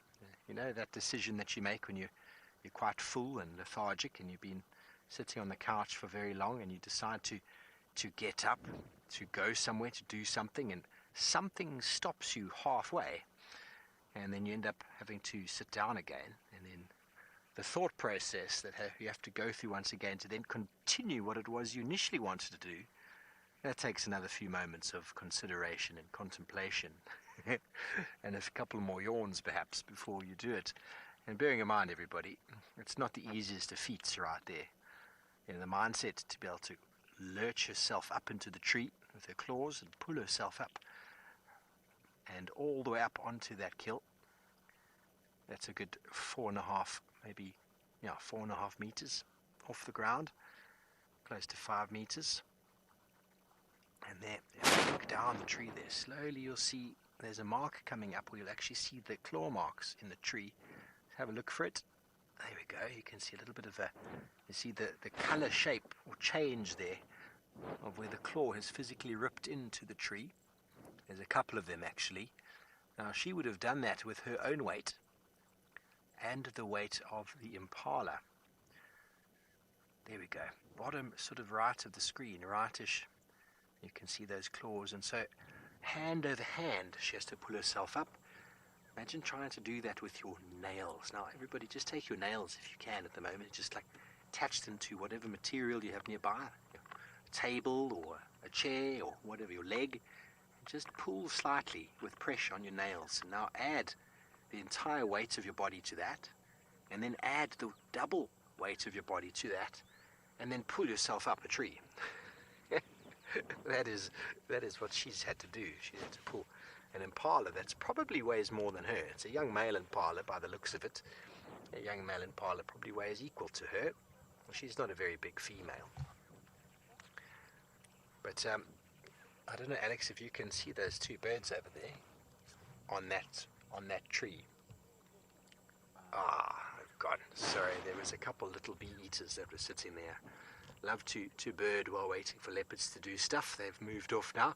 Georgia, the mindset that leopards have to go through, it is definitely something worth lots and lots of discussion. I definitely see it happen more in leopards because they're on their own. Oh, that bird's back again. If you want to try, Alex, can you see it just there on that branch outstretched? Outstretched on that branch just over there. Oh, I see it there. Okay, there we go. Alex has got it. Oh, it's gone again. Just wait there. It's going to come back. They do always come back. A little bird behavior called hawking. Little bee eaters often will sit on one perch, fly off, catch their insect, and then fly back again. But the mindset that leopards go through, you often see them thinking about it. And many times as guides, we predict what lions and leopards are going to do, and guests often so many times like, I can't believe you predicted that was going to happen.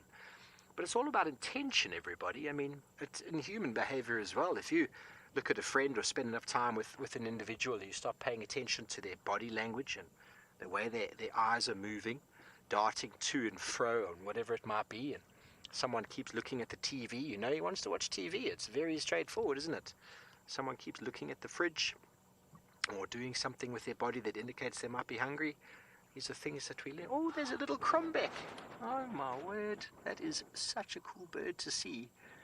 I have tried the whole year to get that on camera, and Alex has just found him jumping onto this little buffalo thorn. How fantastic. That is the Ziziphus mucronata, the buffalo thorn. You can almost see the straight thorn and the hooked thorn together. And what this bird is doing right now, it's not the hawking behavior that the bee-eaters do. This is called gleaning. This bird jumps in and through the branches of a tree, picking and plucking and looking for any insects that might be attached and camouflaged underneath or along the leaves, namely caterpillars, potentially grasshoppers, little beetles and bugs, all sorts of little things that might be sort of around, and you can tell many of the leaves, oh sorry, that was my leg slipping off the car, apologies Alex. You see many of the leaves have been slightly munched, which means there's been lots of insect attack, and so that bird is doing a service. Now you remove that bird from the system, and too many insects will feed on the leaves of trees, and we'll see big changes in their ecology as well. Well, Tristan's had an absolutely cracking morning. I wonder if he's going to be able to add anything to that this afternoon.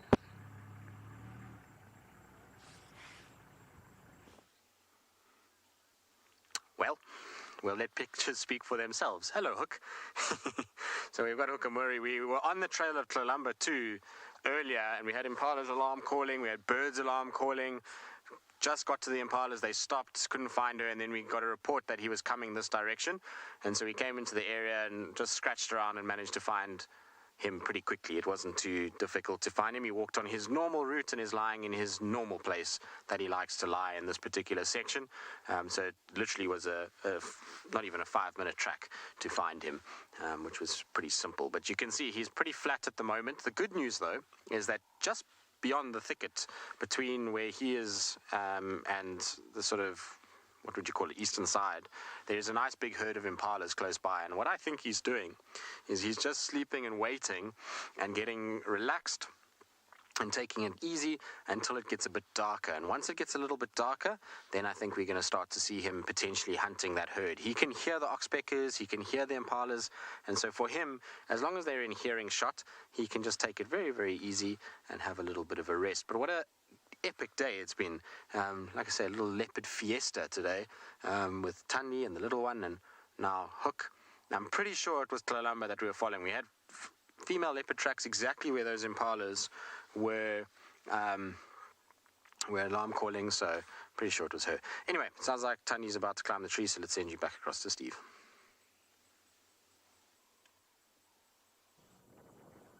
Well, indeed, well done, Tristan. You've had a day of days today, and well, you found her this morning. Her intention, everybody, looks pretty clear, doesn't it? What is her intention? She's just checking. The hyena's not going to bite her bottom as she tries to climb. There we go. She has one cursory look up. The hyena's back again. There's the standoff. Can you see the behavior? Leopard, hyena.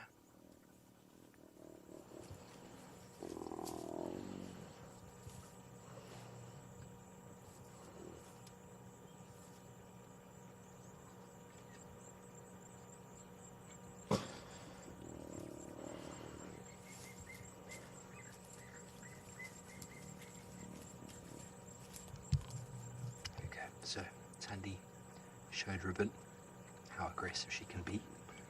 Ruben pretended not to care, but then you saw when Tandy physically spat at her. Ruben that is, decided to back away. Hyenas have that tendency when they're on their own to be quite skulky. She doesn't take Tandy on directly. She kind of looks at her sideways and pretends to be a bit nonchalant, not too interested, very disinterested in fact, but all she wants to do is climb the tree, and there you can see the intention. It's taken all this time to get back to that initial stage of climbing. And then Ribbon got involved again. Striped horse, it is a very... Oh, she's still growling. She's still growling, Alex. Striped horse, who is afraid of who? They know each other intimately. If they got into a full-bloodied fight, either one could be injured so badly that they might not survive. Hyenas are incredibly powerful. Their biting force she's going to go. Their biting force could cripple Tandy, but Ribbon also knows that there's nothing to be gained by attacking Tandy. All that can be gained is a lot of blood. Okay, just have a listen, everybody.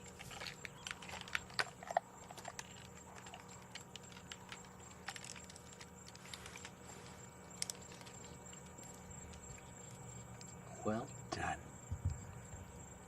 Now, when she's on her own without a kill in her mouth, she's able to do that slowly.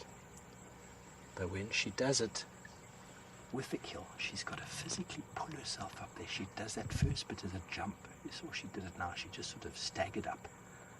Like many of us would struggle to do that on the ground, pulling ourselves along like that. And she just pulled herself up effortlessly. And with the kill, the pressure on your wrists and on your claws must be sensational. Yes, Tom, easy peasy indeed. It is how it's done. And you can actually see on the impala underneath, you can see how it's been dragged, how much grass is attached to the mid-region there. Yeah, exactly. This is positioning. This is where we want it to be for the light. And she's now up the tree. She's looking at the hyena going, yeah, see if you can climb like that. Thankfully, hyenas can't climb trees. Otherwise, this would be a whole different affair. But that's an evolutionary adaptation that these cats have done. Because the hyenas will always steal food if it's on the ground. What beautiful imagery. If that carcass was on the ground, Ribbon would be much more on the front foot. She would actually physically push Tandy around because there's a reward to be gained. But without a reward, no reward at all,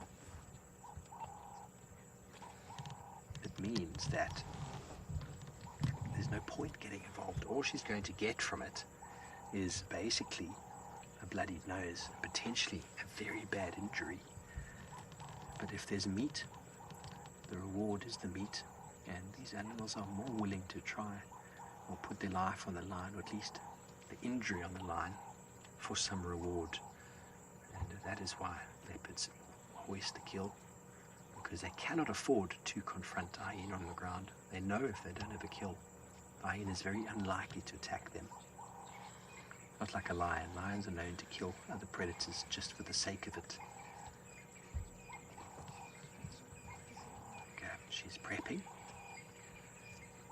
I've been trying to look and I haven't noticed how much of the meat has been fed upon, but now she's deliberately plucking and pulling the fur out, but make sure not to drop it, Tandy, because you've got a waiting ribbon underneath. It's talking about leopards. Tristan's having one of those days. Let's go back over to him with Hukumuri.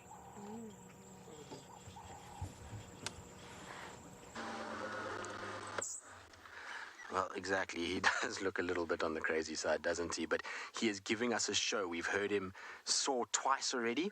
And it's interesting because the first leopard that I saw when I got back was a young, well, not a young male, but a male leopard from Buffelshoek area that we haven't seen on Juma before, who scent marked right here. And he's phlegm grimacing and sawing and scent marking everywhere. Sorry, BK, when you're shot. But he's about to just walk right past the car.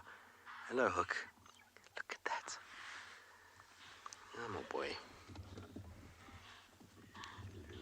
So cool to see.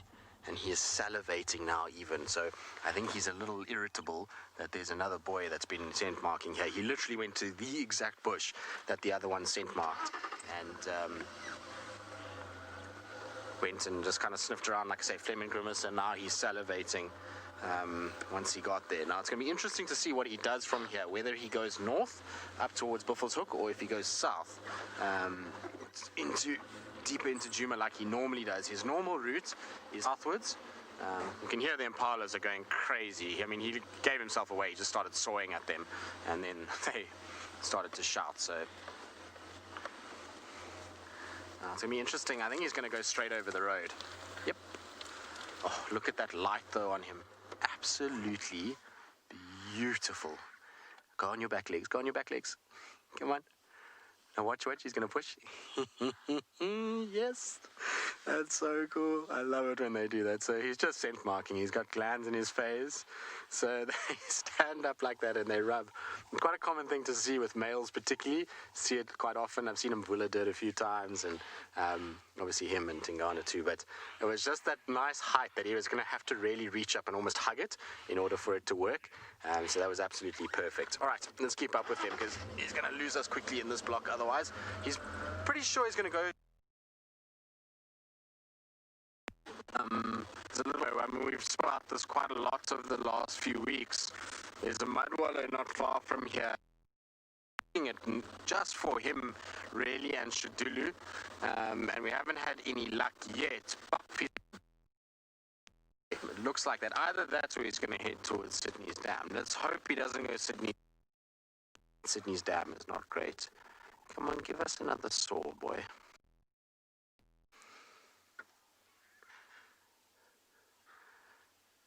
He's going to go straight to that marula, I think, and scent mark. I wouldn't be surprised if he does. Often prominent trees... No, he's not going to scent mark on that one. Often prominent trees form the basis of their sort of scent marking patrols. So they often go to big trees like that, but today not. I thought we had lined up perfectly there for him to go and scent mark on that beautiful tree with golden light. But it looks like he's going north. I think he's backtracking this male that's scent marked. The way that he's walking is more towards the north, which means we're not going to have him for that long, unfortunately, because the signal's going to get bad and he's going to go out of our area. But we'll try and keep with him as long as possible.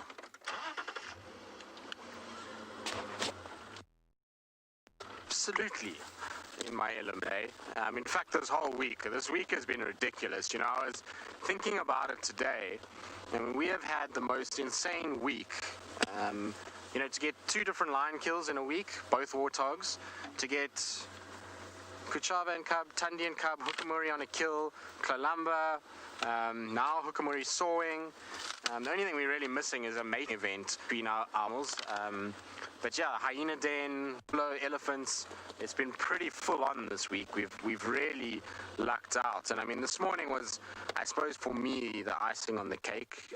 Just seeing that little cub is just such a special thing. So that was really kind of the highlight for me, and probably as good as it will get for my time here this time. But it really has been a good week. I mean, there's no ways that I can complain. I've literally had probably one of the better weeks I've had in a long time. I mean, it's, you know, like I say, we also had 3 different lion prides. And if you think about the space element that we're working in, you know, we've got basically 2,000 hectares, which is not a huge area in comparison to many of the other parts of or many other traverse areas that other lodges potentially use. And to shove in as many leopards and as many lion sightings and, like I said, hyena den and buffalo and elephants really is a testament to what a magical little property Juma is. I mean, it's not just Juma as well. We have Simambili and Chitwa, and both of those have played really big roles in our luck this week. You know, they're the ones that kind of broke the drought in many respects, as we got Hukamuri on Simambili, Kuchava and the Cub on Chitwa, and since then it's just kind of rolled. You know, the Inkahumas were on Chitwa, and then everything's kind of been passing through Juma. So, but it is a magical little area. It's so funny because I speak to a lot of different guides, and everyone knows, you know, the central Sabi Sands, the western Sabi Sands, the southern Sabi Sands, but no one really gives much thought to the northern Sabi Sands. And it's interesting because having worked in the southern, central, and north, I can tell you that this particular area has some of the highest densities of particularly predator sightings out of any of the areas that I've worked in. And we really are fortunate. We have a huge number of leopards in this area, a lot of relaxed individuals, and that allows us to really have incredible game viewing. So we are very, very fortunate. We do see a lot of different things, and it's been a bumper week, that's for sure, you know. Like I say, sometimes, you know, we have quiet times, and I think what's been so nice about this stint is just that it's gone from quiet, and just slowly increased pace to the point now where we're just living our best life, and really getting lucky. Are you going to soar, boy? Sometimes when they drop their head like this, they start swaying. See how he's sniffing?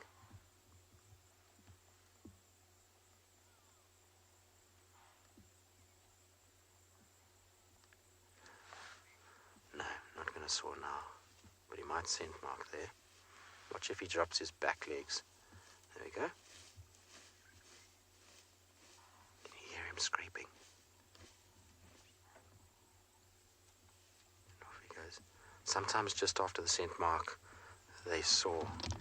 But no, he's not sawing now. Okay. We're going to carry on with him. We're going to catch up with him. In the meantime, though, we're going to cross Hari with Dylan. What an absolute bumper afternoon. Everyone's found something that they were wanting to look at this afternoon.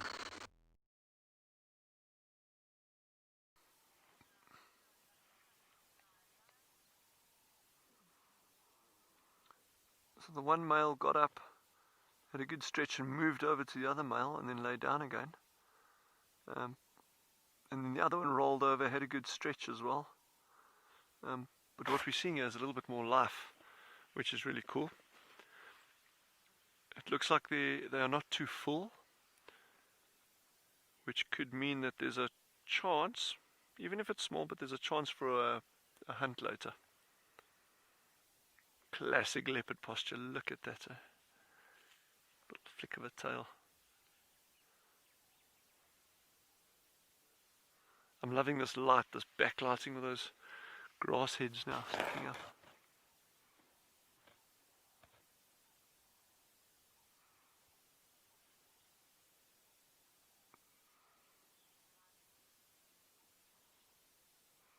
It doesn't seem like it, but they're actually lying on a nice bit of raised ground there, which helps give them a good vantage point of what's going on around. Out to the right, the giraffe has actually picked them up now. He's still he's very, very relaxed. He's kind of tucked away through the trees there, but he's now very, very much aware. See his legs, Chandra is zooming in there. But he's now very much aware of the presence of the cheetah. And as you can see, there, that's a great shot. He's watching them, but he's not worried about them.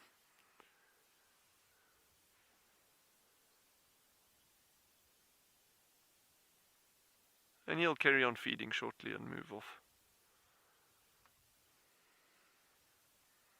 There's a nice breeze picking up here now. Very, very, very gentle.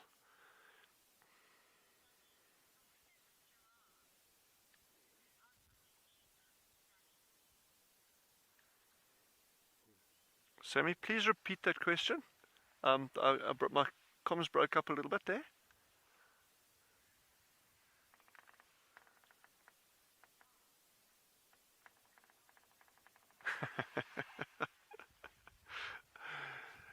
Sammy, that's an interesting concept there.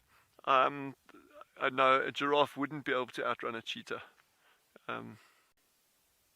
But that being said, giraffe are remarkably fast on their feet.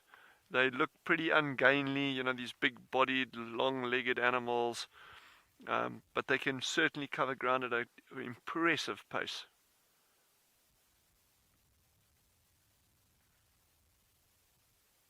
And they are also well able to defend themselves.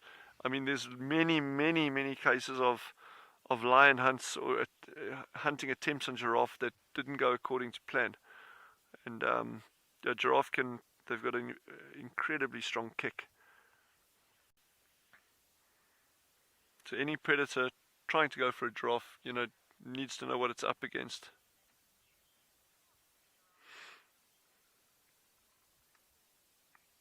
Ooh, I believe Tandy, the leopard that Steve has gone up a tree now. So go head over that way and have a look.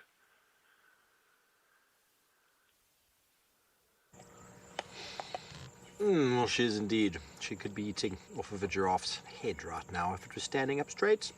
Let's give you some perspective. She's cleaned her impala quite thoroughly by plucking it. Now she's accessed into some meat.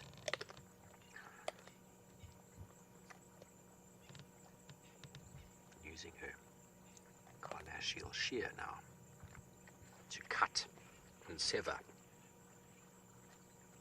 I'm just going to let you have a few moments to listen to her feeding. Just bear in mind that this impala is long dead and forms part of the cycle of life. But if it is a bit gruesome for you, please do look away for a while.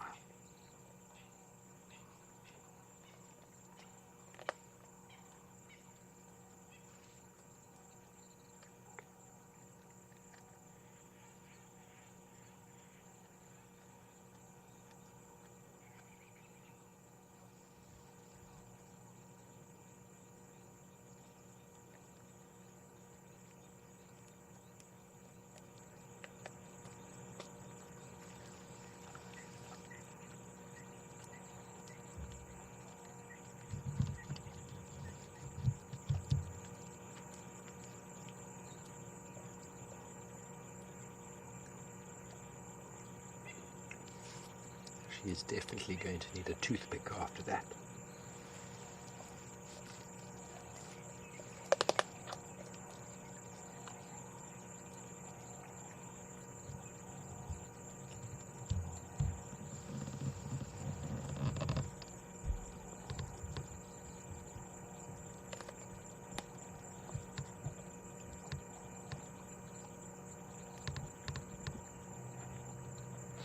Okay, well, if you do have a belly full of food or it's a warm day, definitely good to go grab yourself a drink.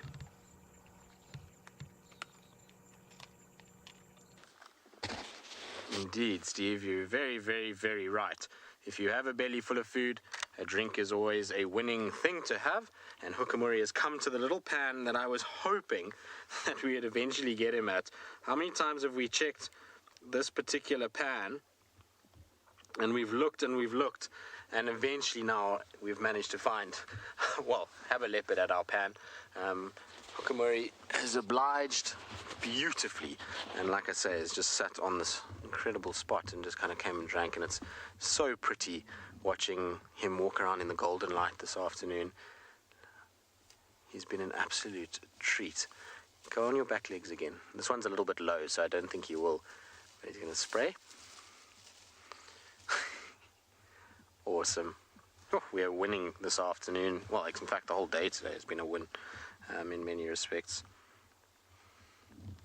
Like I say, we managed to at least get a nice shot of him. What is the scent in scent marking, Derek? So, in leopards, the prominent scent that you're picking up is... Oh, scents, not as in scent. Ah. I was going to say to you that the chemical that we pick up in their scent mark is called 2AP, but anyway, the sense in scent marking is to basically tell all other leopards that are here that he is the dominant individual. And that means that rather than having to physically come to blows, remember that leopards have sharp teeth, sharp claws, and if you're going to fight with another leopard, you're going to get yourself into a situation where you could risk injury.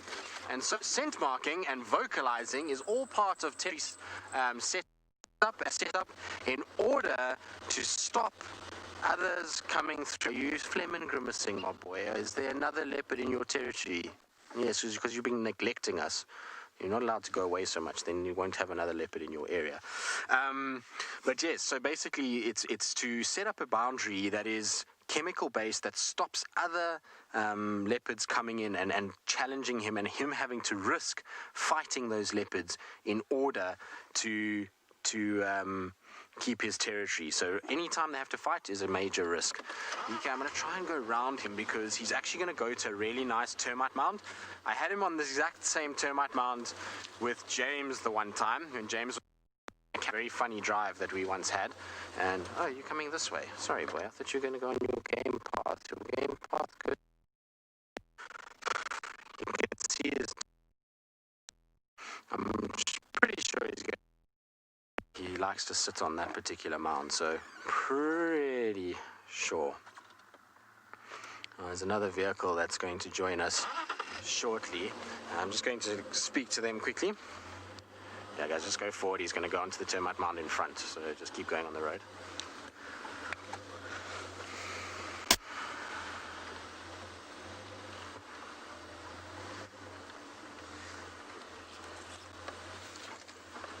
So let's see if he actually goes up the mound today or if he just winds past it. Most of the time he goes on it, but today it looks like he might just go around it. It's a lot grassier than the last time he sat on it. The last time he sat on it, it was a nice open mound. Maybe that's why he doesn't want to do it.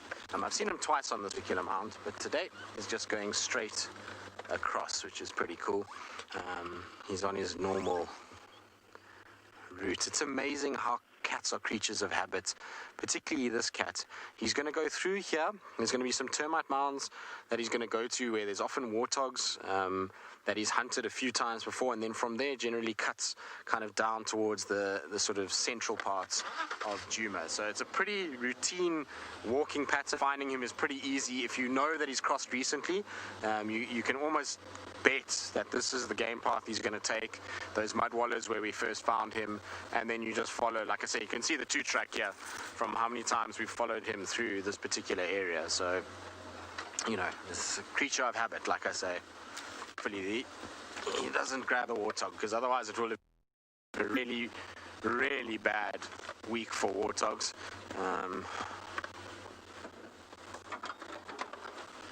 Shame, not good. Okay, we're going to keep up with him. We're going to see where he gets to and what he gets up to. And while we do that, send you to Anbion and Gala with the lions.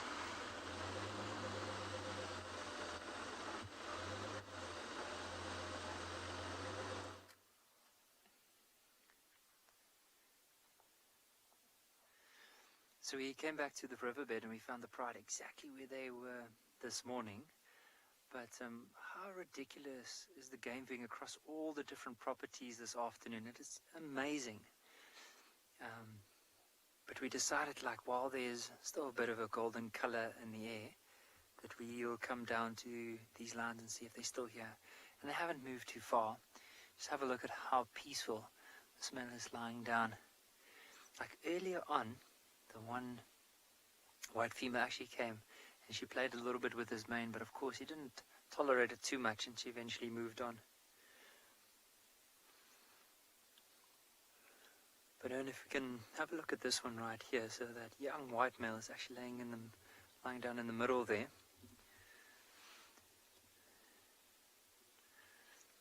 I think most of them are getting a little bit more restless. I can just imagine being here the whole day. Won't be too long before they eventually get more and more restless, and eventually from there on start moving. But have a look at the female that's laying down. You'll notice that in between her front legs there's quite a bit of blood, and that might have been from a kill from last night, maybe yesterday afternoon. But I do know, I said to the viewers this morning that I'll try and find out with the Ross males if they move to different types of pride. So originally they came from the far western side. So let me just quickly see if I can get a map of the area just to show you more or less.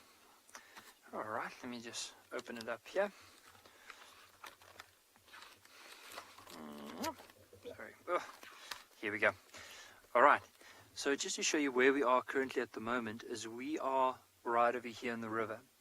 Now originally the two Ross males came from what we call the western side of the reserve. So this side is west, this side is east, north is up here, and then south is down in this direction here. But so they were normally in the western side, and then they came all the way into this area right over here.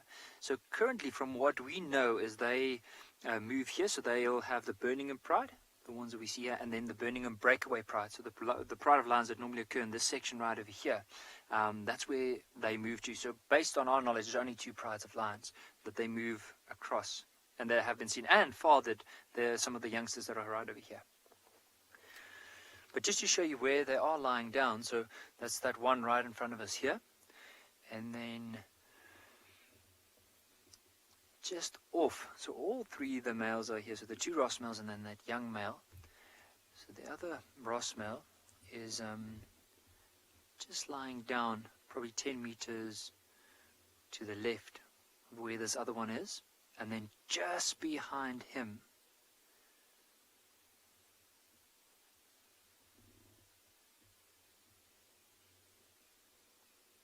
and there's that young male. Jessica, I agree, it's so amazing to see this. I mean, for me, this is completely something completely new, seeing a young male being tolerated to that age within the pride. Normally at 1.5 years, close to 2 years, they're already pushed out of the pride. But for them, or for this young male to be tolerated for that long, it's very interesting. And I wonder what's going to happen. I mean, it leaves us with a big question mark. We interpret, we think that we know this is what's going to happen, but the chances are it might not.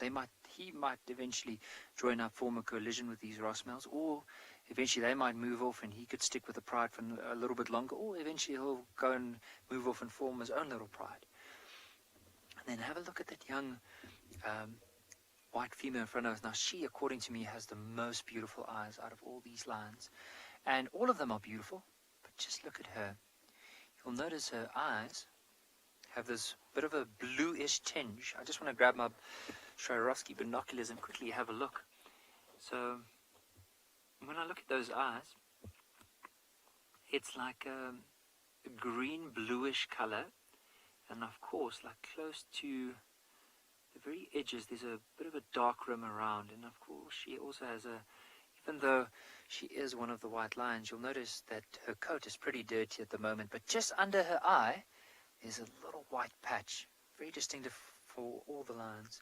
And then even if you look at her eyes now, compare it against that young male, that young white male that's off to the right now.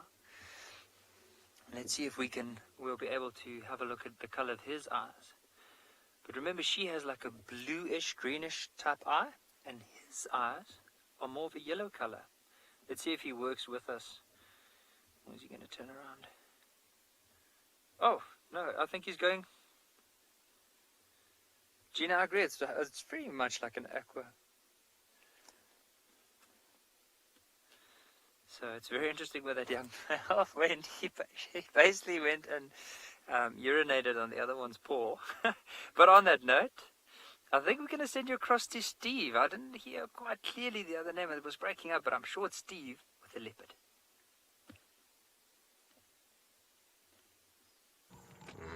She does have gorgeous eyes. Tandy the beloved just went through a very dangerous move there of trying to move the impala. She's been feeding on it quite a bit. You can start seeing how loose the body's becoming. As it loses its muscle mass, the body starts folding around the log. It becomes more and more difficult for her to hold on to it. There's actually far more, now that she's moving it, missing than I initially thought when we got here.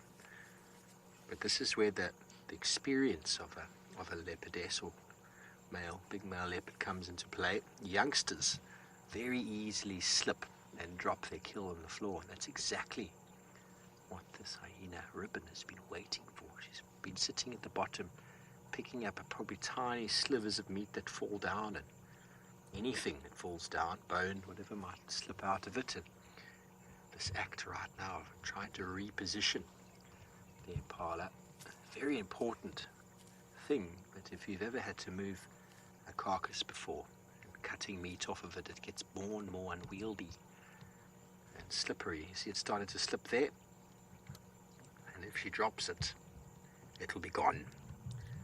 Ruben will grab it and be off in a flash. Exactly, and there is the opportunistic hyena. It won't even hit the ground. She'll probably catch it mid-air and be gone.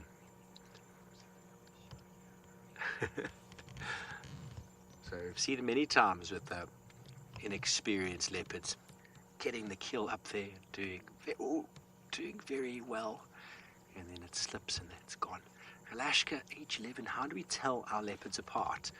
Well, it does take some practice, I'm not going to lie, but first things first is you've got to try and identify whether it's a male or female. See, there's some legs there that are very nearly going. There's only Only a 7-month-old impala. It's not going to end very well. But a female leopard is much smaller. The neck is very elegant and dainty, and they're not as big. So quite an elegant neck. And if we go to the back there, go to the underneath the tail, also you can see there, you notice there's no testicles, which is a very easy way to identify a male. Sometimes that's all you see when the leopard's walking away, is you see some testicles, and you know, okay, male leopard. So identify male or female. The male's got much thicker necks, females much thinner necks. And if you look at her belly now, her belly, oh, you keep doing your thing, Alex, that's it. Oh, Tandy, where are you going? This is a feat of strength and balance.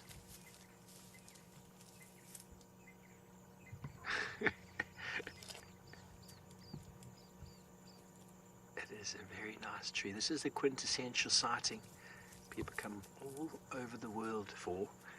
A leopard in a tree. Very, very special to see. She's now thinking, watch her, she's going to jump onto the other branch. Are you? You kind of start seeing her intention through her eyes. She's looking somewhere where she's going to be able to jam that animal. Be able to wrap its horns and its head around a branch and let the rest of it dangle. Right now where it sits, it's got nothing to hold on to, so very precarious. You see her eye contact directly across the branch, but the leg is caught. If she jumps now, it's going to pull out of her mouth and it's going to fall to the floor.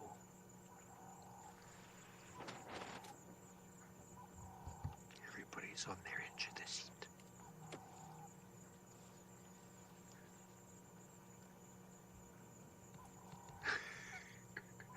BJ, this is an oh my word moment. She's decided to go back. She's unclasped the leg. Don't think she realizes it though. Okay, now she's going to do it again. She's going to turn around and go back. This is where experience pays off. Now, Tandy, you've got to get it over that little knob there. Oh, she's done it. Oh, good girl.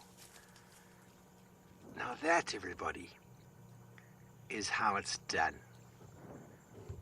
It's not the first time doing. Now, can you see how the head is wrapping around? The body's going over another piece, and it works very, very well.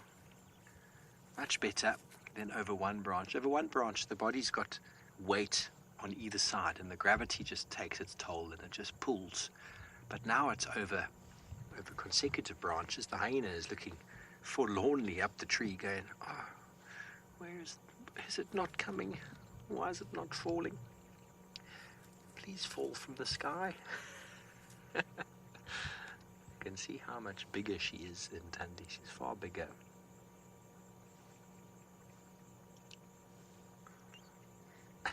Acme Moose Ribbon is salivating. She thought it was coming. She thought she was dealing with a less experienced leopard that was going to drop it. She's probably thinking, going, I thought I could get it this time, but Tandy never drops her kills. Okay, very good. Well, Tandy has competed and completed a magnificent feat. And let's send you back over to Dylan in the Kalahari with his cheetah.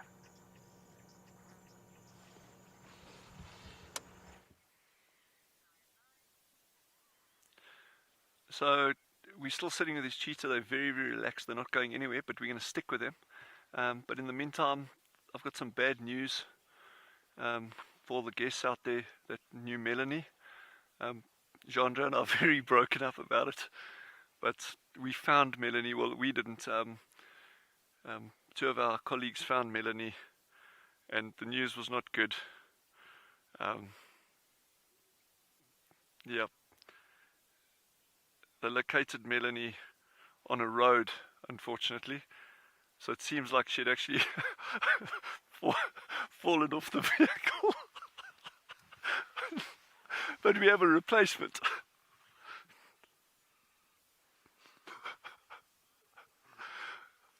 That is Mel Gibson.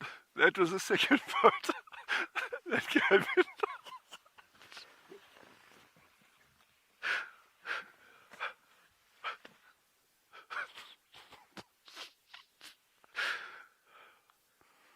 We try.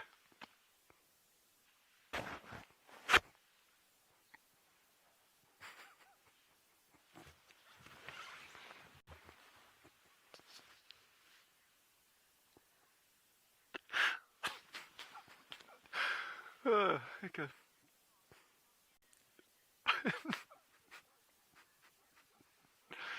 Thank you, Gina. We do agree we are horrible melon sitters, but we're going to make a concerted effort now. This one will not go astray. We're going to make sure of it. But anyway, back to the cheetah. Yeah, so these boys are still super relaxed, and this area is very, very good for hunting. Very open. There's a waterhole about a kilometer, half a kilometer behind us here. So I'm hoping if we stick long enough with them, the temperature's dropping beautifully now. So I think if we just bite the bullet a little bit, the light's going to get really, really good. And hopefully we're going to get some action here just now. So just stick with us, bear with us. Again, that patience is absolutely key to these things. And I'm also just so pleased from our side that the sightings that the other guides, my colleagues in the other reserves are having is just absolutely fantastic to hear that.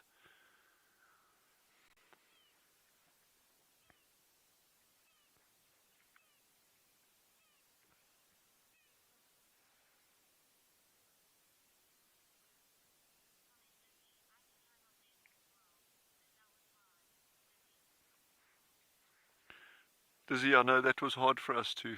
But look on the bright side. Melanie's gone on to a good home. Lots of seeds there. So hopefully we're going to get tons and tons of Sama melon creepers growing from that location. And we're actually going to take some, we're going to try to cultivate some of those as well. So all's not lost.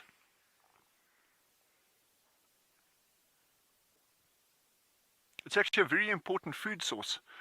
Sama melons for game as well as people in these arid areas.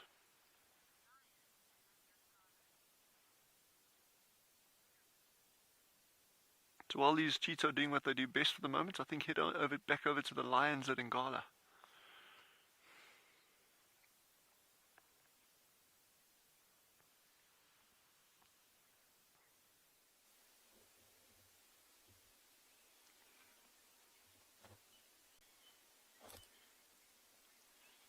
We just got one that got up and started moving closer to the rest, but you can see this one.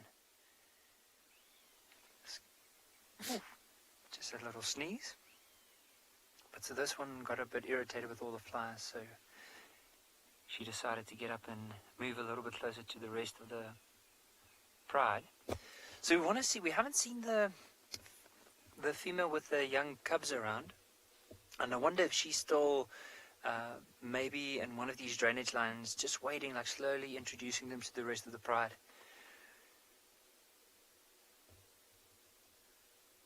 But they are very, very relaxed. Just look at those right next to one another. But it's nice to be able to compare the different colors. I mean, look at how that young female, how much more white in color she is in comparison to the two just next to her.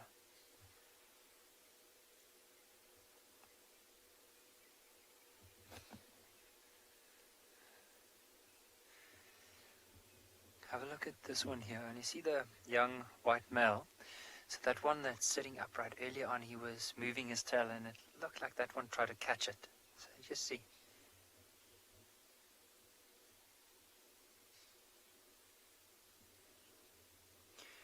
Craig, that's a very good question. Like I'm not too sure exactly. What I've noticed earlier on is that that lion actually was lying down with its chin in the sand. So I don't know, maybe it got a bit of sand up the nostrils and just that sneeze just to try and clear it out. But I'm sure that it, with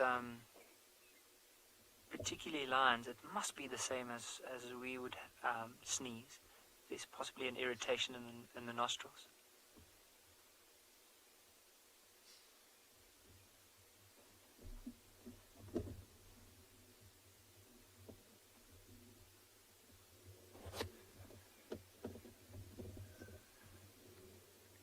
Just have a look at this male. But just look at the size. What I really wanted to point out with him is look at the size of his mouth. Like, I mean, he is a big lion, but look at that. If you look at the nostrils and the size of the mouth, it's more than half of the face.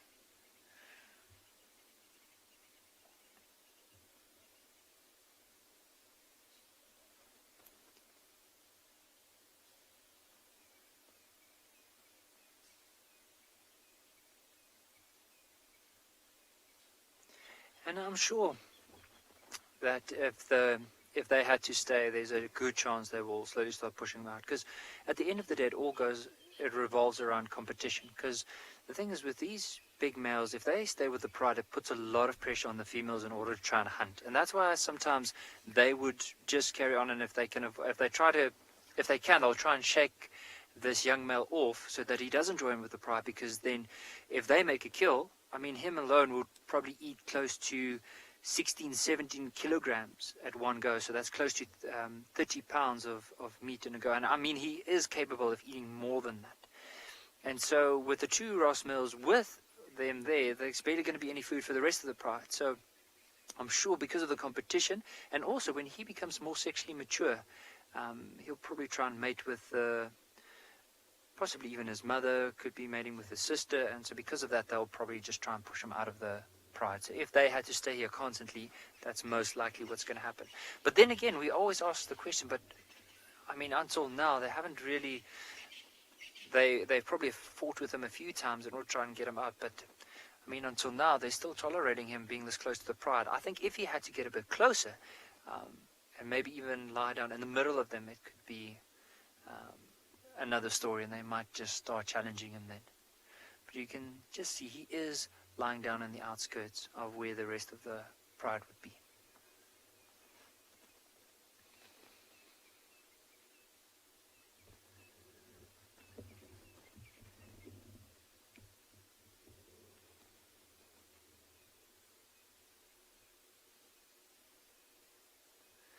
So I think we'll spend a bit more time here, see if there's any changes. Maybe even see if there's an opportunity later for them to start moving. But while we do that, we're going to send you across to Steve with Tandy the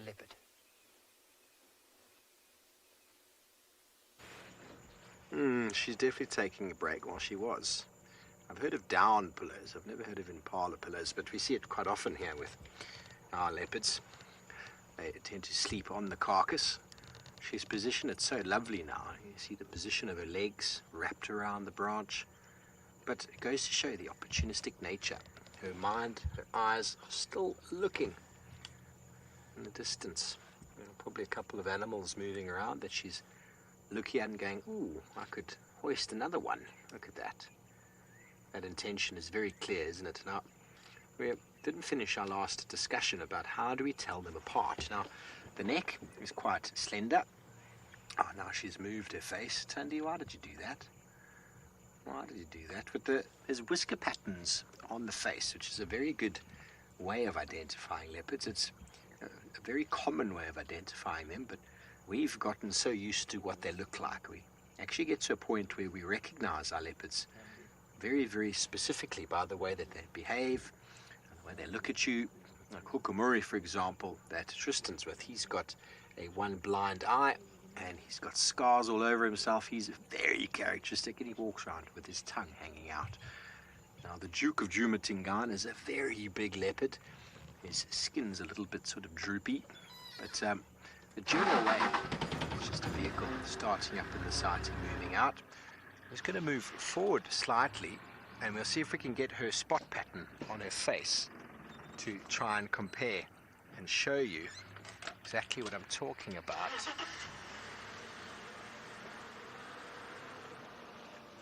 Fiona, you want to know if leopards' coats differ depending where they live? Now, in my opinion, I'm not certain.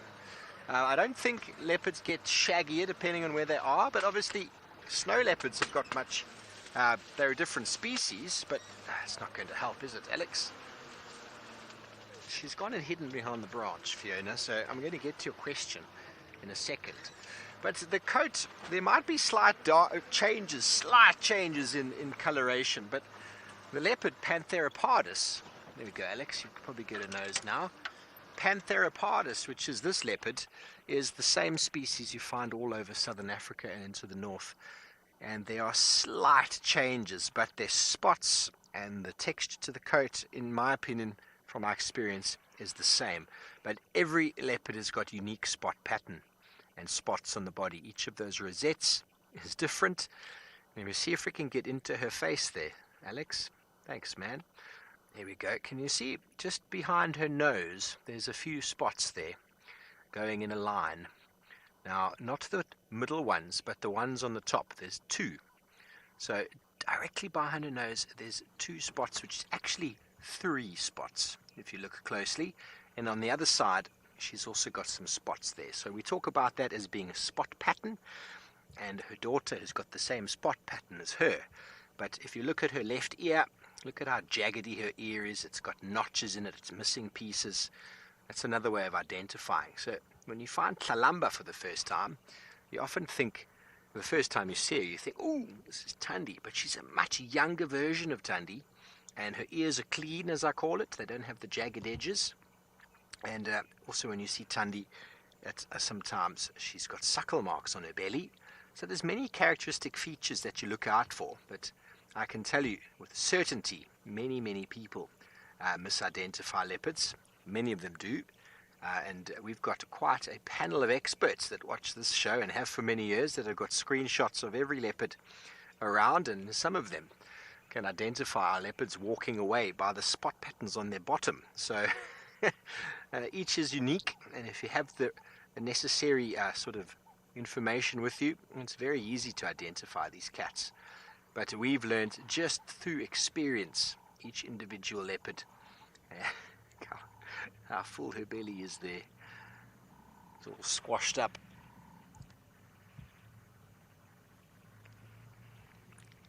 Okay, very good.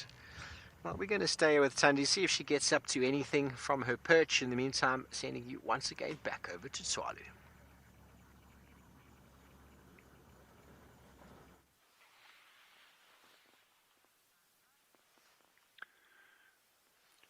We've had a little bit more action there. They've both raised their heads and done a bit of stretching. Again, very alert. Even the one lying down on the ground, you can see he's starting to flick his tail, his ear. And it was pointed out to me by a number of people that earlier I called them leopards, not cheetah. So even that one looked at me now. It's like, are you sure? Yeah. Becoming a lot more alert than they were even 15 minutes ago. So this is a good time for them now. Very good time for them now.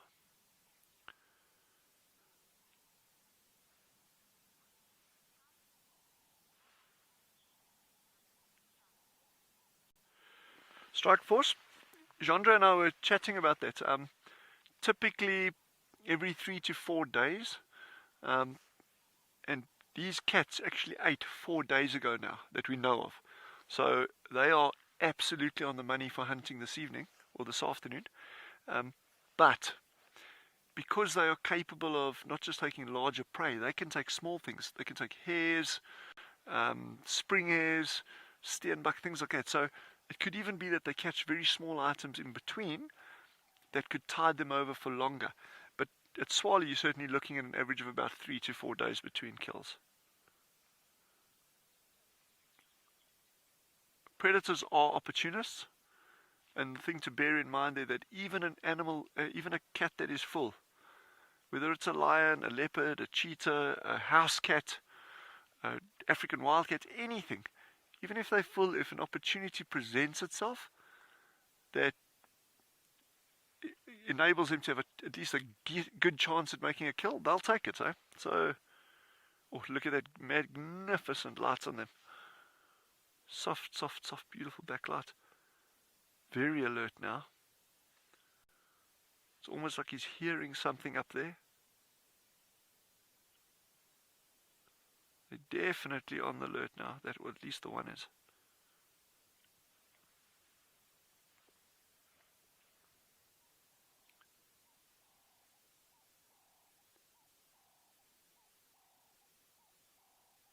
Be really good to see them get up and move. what they'll do normally, get up, start stretching. There could be a little bit of social bonding, rubbing up on each other.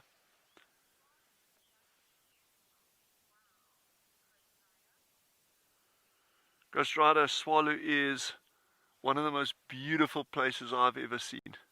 And every single day I go out, and I've been doing this for 15 years, I go out and I keep saying the same thing about it. So yeah, it never wears thin. It's an incredibly special place.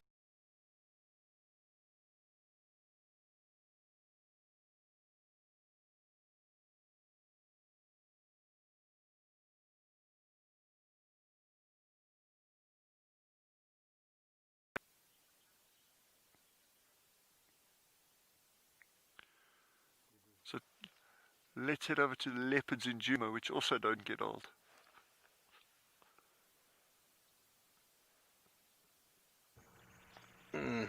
Nothing gets old about this, everybody. Look at that. There's her pillow. Looks rather comfortable, doesn't it? Oh, she's got a bit of a wound on her leg. You see that, just the bottom right? That would be up in the middle. Up. There we go. Can you see that in the middle of the screen? A little bit of a cut. It's sort of on her forearm, as it were. If you had to sort of think about it, it's more like on the upper arm, under the upper arm. Those things happen, running through thickets and bushes, trying to catch animals. Leopards heal so quickly. You often find an animal like a leopard, lion, dogs licking themselves. That's the way of healing. The saliva is full of enzymes and bacteria and microorganisms that are designed to heal and stitch together wounds. You can often see these animals recover from very, very bad looking wounds that they have. Many times people will say, can't we intervene and give them something? But nature's all about that. Nature's all about battling infection and surviving it, and battling disease and surviving it. That's how the survival of the fittest moves forward, as we discussed earlier on at our Tandy sighting. Right now she's done with the discussion. Remember the sleeping she was doing on the floor? That was what she sort of envisioned the entire time. She'd been thinking about that while on the floor. You get those sort of bubbles over someone's head in a cartoon about what they're anticipating or their thought. That is what she saw an hour and a half ago. So back to her ID. She's got quite a dark face, and those marks under the eyes are also quite dark as far as Tandy's concerned. Other leopards we have around, all the viewers are saying, that face, isn't it a gorgeous face? Yes, it is. And when you've seen it enough times, you can see it once and you know immediately it's Tandy. But then obviously genetics are what they are, and her older daughter Kuchava is easily confused with Tandy. I've had many a guide in the area call in Tandy when it was actually Kuchava that they found, and myself having a fair bit of identification ability with these leopards, nowhere near as good as Tristan, of course. He's seen all of them, but it is very helpful. Many of the viewers, as I said, have got screenshots and ID kits, and very quickly do they come to the party. All of you know who you are. You come to the party, tell us exactly who's who, because it's nice to know for sure. You can tell that the light is starting to fade. This is the time of day you'd think. Here we go. Can you see the spots now? So if you take her nose to the right of where the nose cuts on the right there, you can only see two, but there's three. And on the other side there's also three, but you can't actually see it now. But that is what people generally go for identification.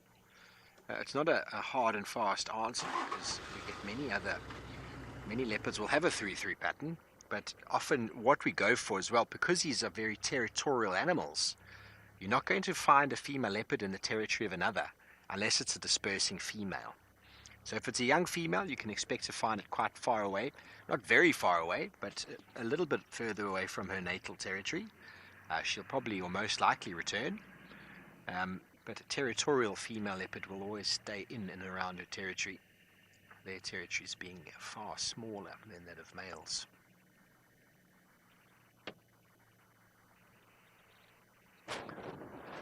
Well, leopards are definitely easier to identify than individual lions. I wonder if Damon has got a handle on identifying his pride.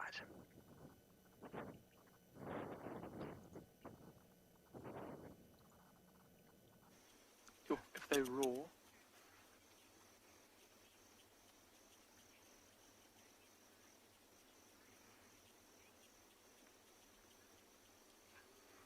Hello everyone and welcome back to and Beyond Pinder Private Game Reserve.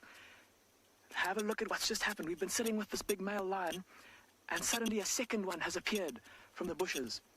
Now these are the two dominant male lions of the south of and Beyond Pinder Private Game Reserve. And flopped down. So Steve was just talking about trying to identify different kinds of or different leopard individuals.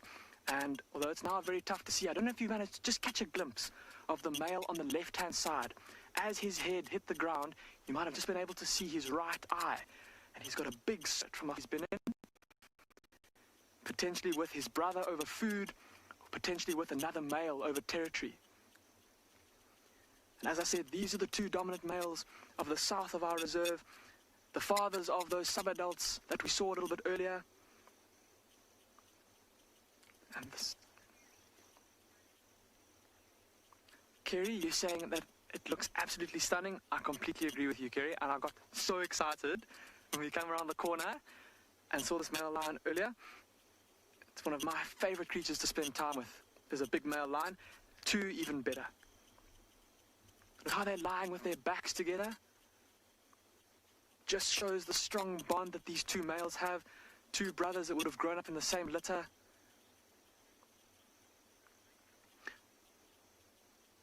So apparently my microphone is still a little bit squeaky. My apologies for that, everybody.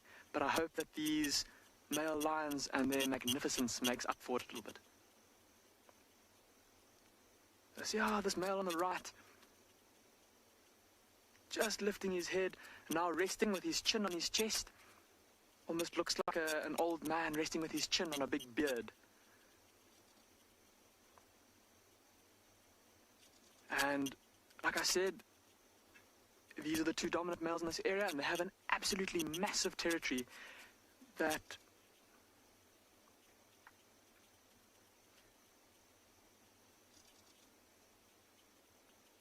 sorry, am I just go again with that?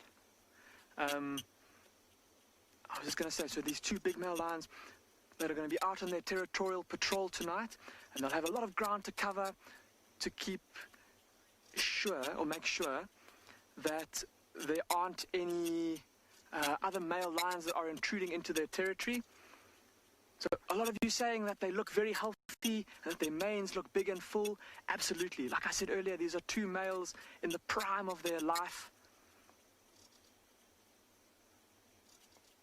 Their manes growing long and thick, coming down over their shoulders, coming down under their bellies, and turning beautifully rich and black towards the ends. And early this morning, we were actually able to hear lions roaring off in the distance, and I wonder if it's not these same two males that were just coming to the end of their patrol for the evening and letting the world know that they are still out here, letting other male lions know to keep away.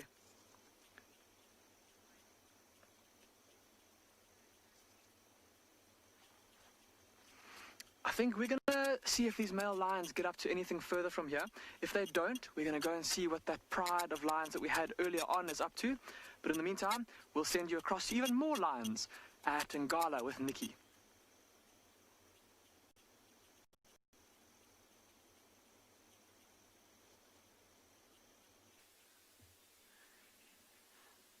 So we just have this one Ross male, but it sounds like he is snoring. So I'm going to try and be quiet and hear if you can pick it up.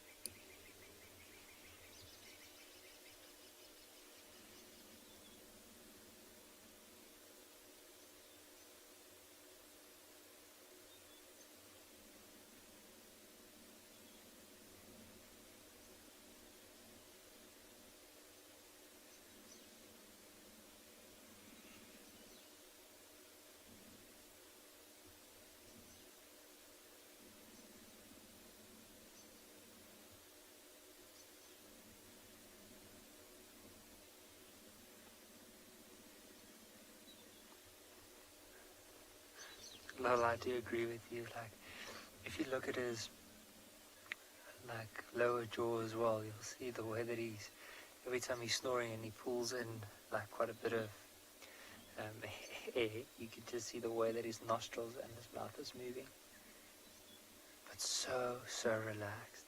I think after this we'll probably start heading on. I don't think he's going to go anywhere soon, but I'll try and just be quiet so you can hear all the ambient sounds. I think there's more than one now snoring.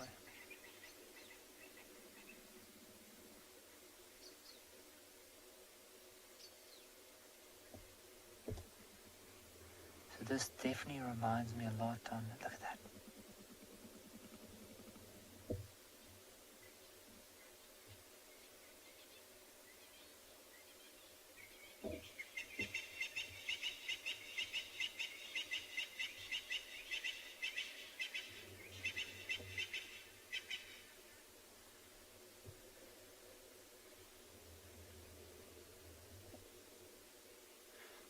I agree. He is so, like, all of them are so, all the males are so fast asleep as we speak. And it just feels like there's absolutely nothing rushing them. Now this reminds me a lot on, so when I first started my nature conservation down in northern Natal, I shared a room with a guy that literally sounded like a helicopter when he was snoring. It was so inconsistent that I could never, like, properly fall asleep, especially if I went to bed after him. And these lines just reminded me of that noise.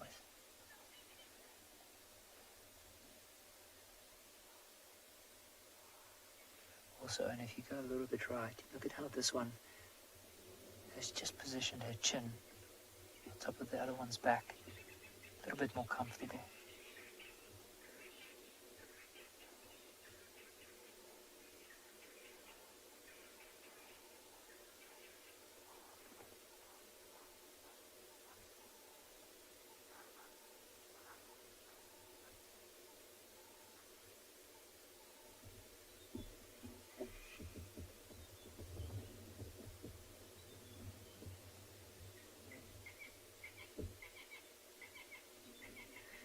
So I think what we're going to do from here is we'll probably slowly start carrying on and see if there's maybe any other animals in the area.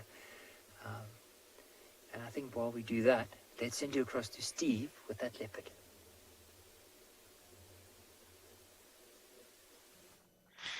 Yep, Tandy is rushing after the Z's is all she's doing. And I predict she's going to continue to remain like this until she gets uncomfortable enough to move. Oh, hunger starts to take over again and she decides to eat some more. Since repositioning the carcass as she's done, and we are in infrared, by the way, if you're wondering why the colours have changed so drastically.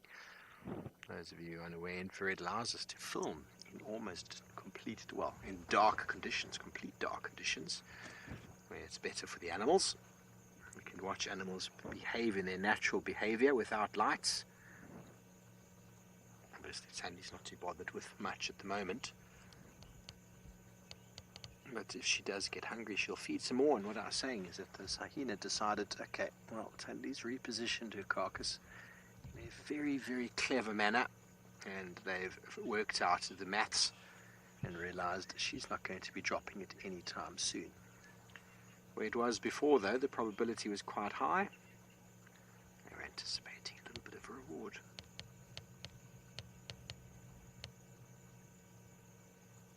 Wonderful marula tree, one of the characteristic giants of this part of the world.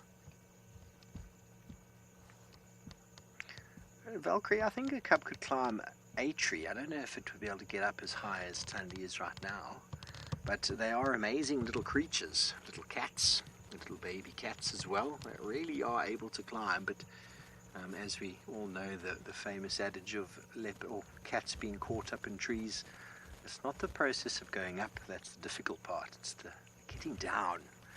It is always a little bit more risky. So I reckon it could probably get up there, but maybe a bit too young to be going to the heights that Tandy's at right now.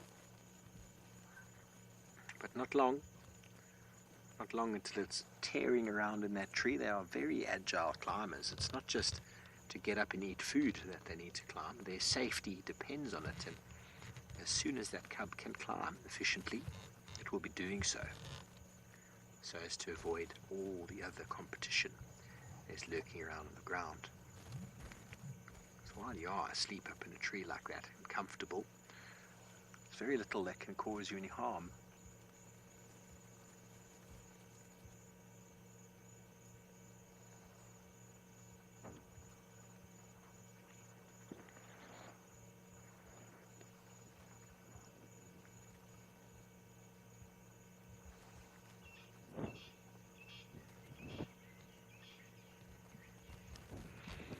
Very good. Well, the light is fading, as we discussed before, but Tristan's getting one last look.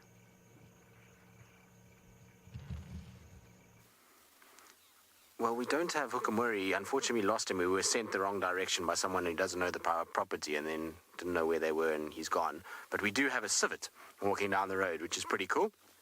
So maybe not a cat, but something that we certainly don't see very often at all. It's very far away, so I know it's not great quality.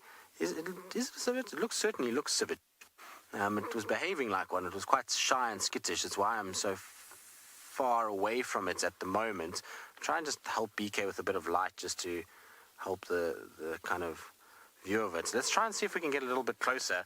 It's a long time since I last had a civet, so I'm going to try and see if we can just get a little bit closer to where it is, and that it'll let us. It's quite a big animal. You know, people think of civets as small creatures, but they're actually not. They're quite large, and funny enough, do form parts. It's definitely a civet. I can see the tracks on the road.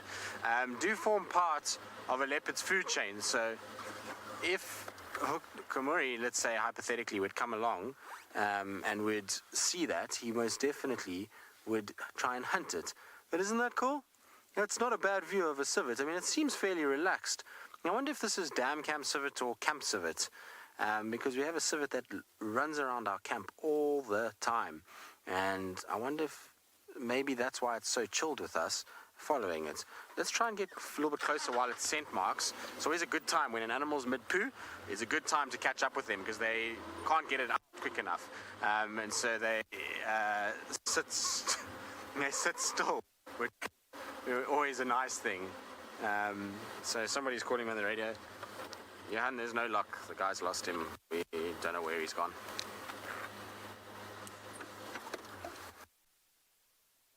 Let's just stop and just see. Maybe it comes back onto the road for us. Come on, little civet, on the road.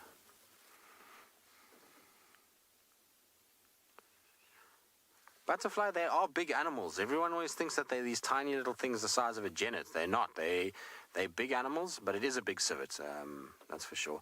It's cut off. Let's just try and see. Maybe we can get one view of it quickly if we just kind of get up this area. Unfortunately, you know, vehicles make noise, and so the chances are pretty slim that it's still here, but you never know. Maybe it just sits tight for us somewhere in this general vicinity. Once it gets into the grass, though, they are really difficult to spot. I can't see anything here. I think it is gone.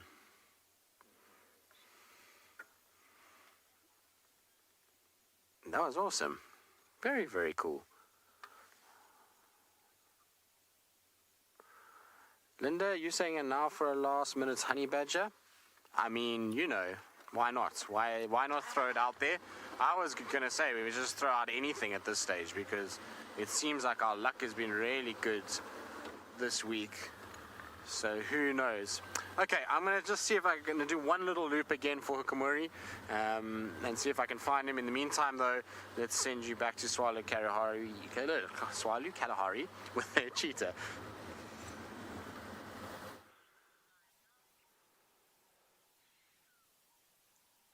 As it's getting cooler, we're seeing more and more activity now. The one got up and moved again, lay down, and then they were just stretching. They've been a lot of yawning.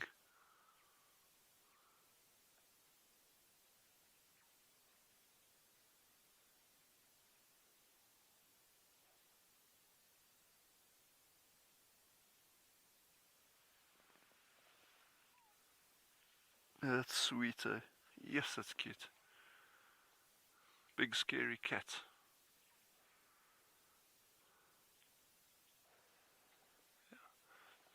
And the moon's going to be quite bright tonight. It's just over half a moon. So they can actually hunt.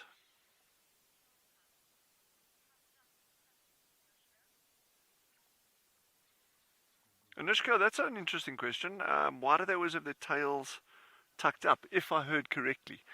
And that's probably just a temperature-related thing. When we arrived earlier, they actually had their tails, stretched out from the body, which would obviously help with reducing heat.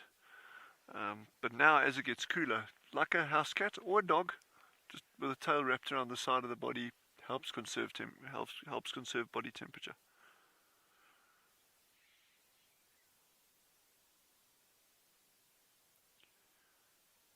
We seem to be missing all the activity here.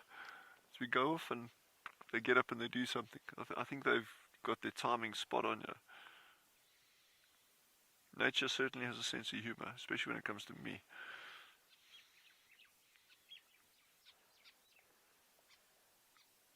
But with this moon that's just past full now, it's going to be quite bright, and they can actually hunt in the evenings now. And it should be bright enough tonight. And there's no cloud cover, and that's where things like spring hares, even small antelope, they can be hunted at this time of the night. Sean, please repeat that. Sorry, I missed it.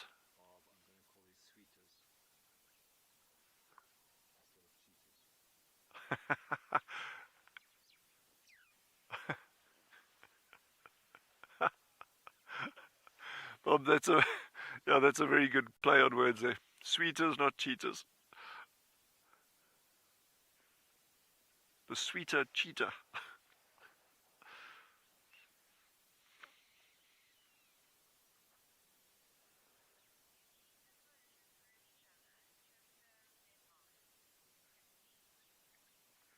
Christy, absolutely. Cheetah males will groom each other to affirm their bond.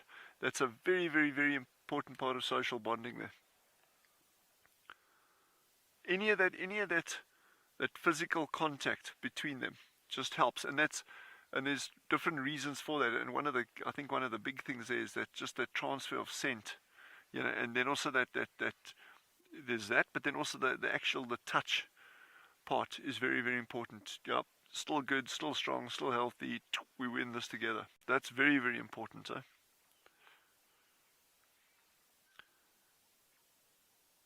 And then you get the other side of it, the hygiene aspect of it. They will be able to groom themselves after a kill, but they will also groom each other.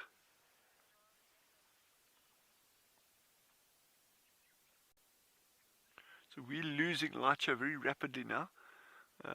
But I see Steve has got a really good leopard sighting, so I think head over there.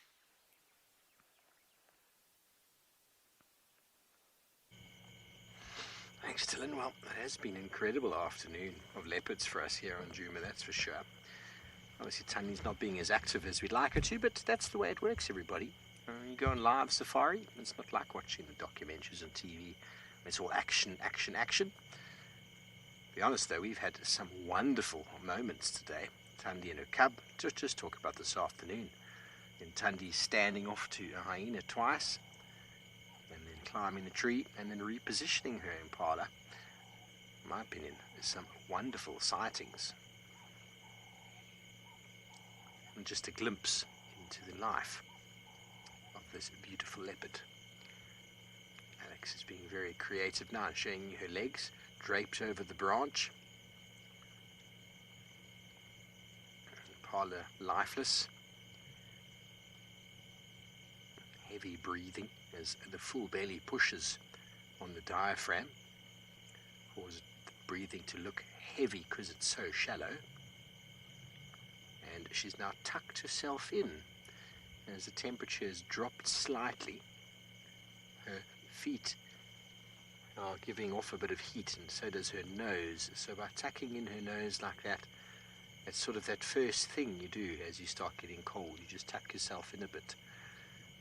As soon as she starts getting a little bit colder, She's going to have to do something to warm up.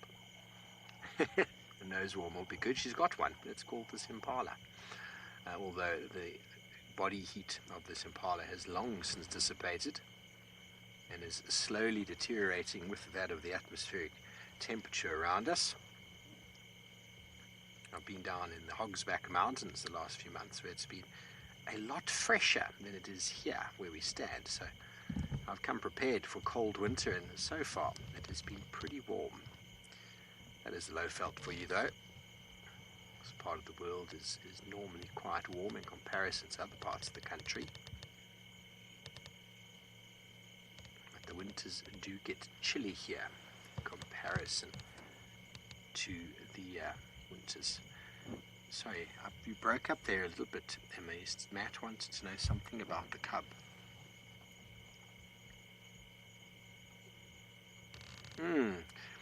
Matt, you know, the cubs do sleep alone often.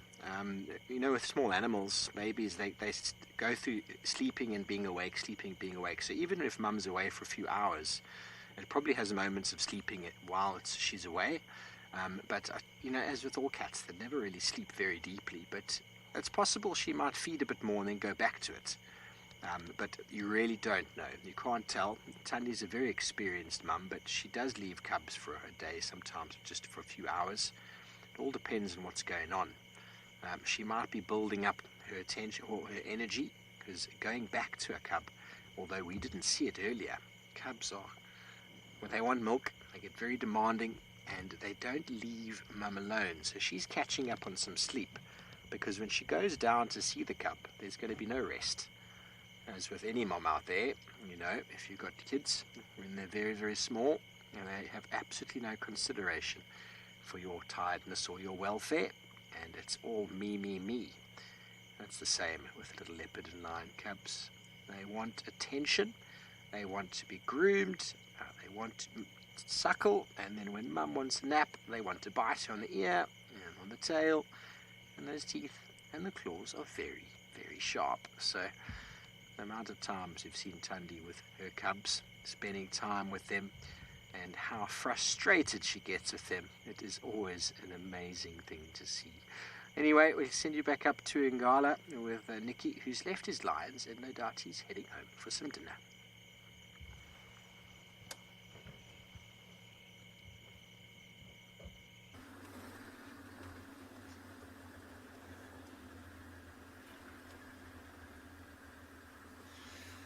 So we left those lions. We are driving right next to the riverbed. The riverbed's off to our left, and we're trying to see maybe if there's a last chance of possibly finding a civet, serval, possibly maybe a chance of a leopard or a chameleon. We're looking hard for a chameleon, trying to see if we can find that, just to show everyone.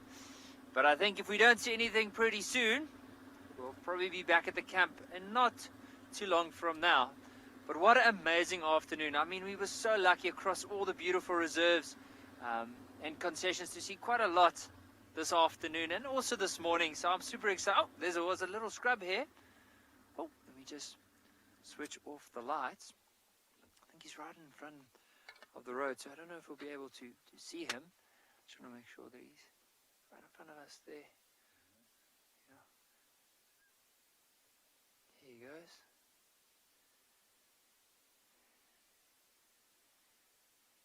He's probably just moving around, seeing if there's some green grass, probably in the middle of the area that we are. I think let's leave him be, because we don't want to shine any light or anything on him. Just want to keep my red filter on, so we don't bright the poor scrub here, and then we can carry on with our drive. So that's what we're going to try and look out for. I mean, he's also a nice treat to see in the evenings. And then, yeah, let's know tomorrow. So I think, so we're going to carry on. Tomorrow you'll be joined with Eric, so I'll be excited to see what he finds. But in the meantime, hopefully, Tristan can find us a last minute animal. So let's send you across to him. Hope everyone has a lovely evening. No, not at this stage, unfortunately, Nikki. I feel like we've done all right today, though. Between 3 leopards and a civet, I think it's been a good out in the bush. I think we've managed all right. You know, finding the kill this morning and then a hook this afternoon certainly, I mean, it has made. I'm chuffed with my civet. I honestly think it's a really cool thing to see. It's not something we see often at all. I know it's not the greatest view of a civet. It's certainly not, you know, 10 out of 10 and not what we get from a leopard, but to see one going down the road like we did, and to, you know, for it to actually be as relaxed as it was really cool. So I'm really happy about that as well. I love those kind of things. I think those are the kind of things that when you come out on a safari, yes, the big animals are amazing, and it's cool to see leopards, and it's cool to see lions and elephants and buffalo, but those kind of things are special. And if you've been to the bush a lot, you'll start to appreciate those smaller things a lot more. Particularly, like I say, hard to find things like civets. I mean, the last time I saw a civet, I actually can't even remember the last civet that I saw on a drive or with guests. It's been a very long time. We used to have a nice relaxed one at Simambili that used to hang around very close to the lodge. It used to sit in a tree, and you'd come home at night, and you'd be able to come across, and you'd drive this fire break, and you'd find this tree, and then in the tree would be the civets, and it would just sit there, and it would lie on the tree and sleep, and then you just drive up to it like you would a normal leopard, as long as you stayed on the road. If you went off the road, then it would run away, but if you stayed on the road, then it would just sit, and it would stay right there, and you could watch it. And we saw it for a long time, countless sightings, and then unfortunately the lions chased it one day. I can't even remember which pride it was. I think it might have been the Nkuhumas, maybe, or it was the Birmingham males, one of the two, and they tried to kill it in a tree, and then it ran away, and we never saw it again. But I actually had the most incredible sighting with that particular civet. One day we were driving back, and we turned the corner, and there was a civet and a porcupine, which both of them are really cool nocturnal creatures and really epic colors on them. They've got those kind of black, silvers, and whites, and the two of them were face to face, and they were actually like touching noses, sniffing each other and smelling each other, and then they sort of had a little look, walked together side by side, and then separated, and off they went. But it was the most crazy sighting to see this porcupine and civet, and both animals much bigger than people think. So they were almost kind of on an even keel, the two of them, and they kind of like touched noses, figured out, okay, well, you're not my kind and you're not my kind, and then off they went, which was super cool. So civets are a great animal, that's for sure. All right, I'm going to head home. Like I say, I think we've had a good afternoon, good day. Don't need to stress too much about finding anything else right now. And so while we head home, let's send you to Tswalu Kalahari so they can wrap things up for the evening.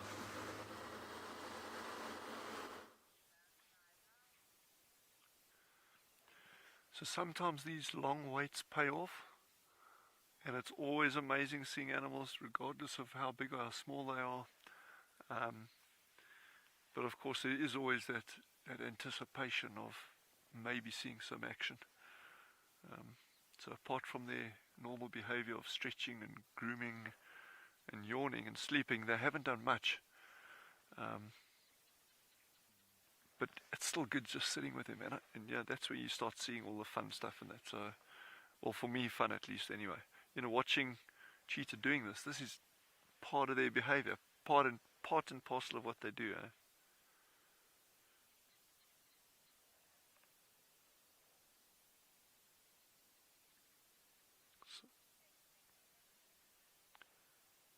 A beautiful day out here.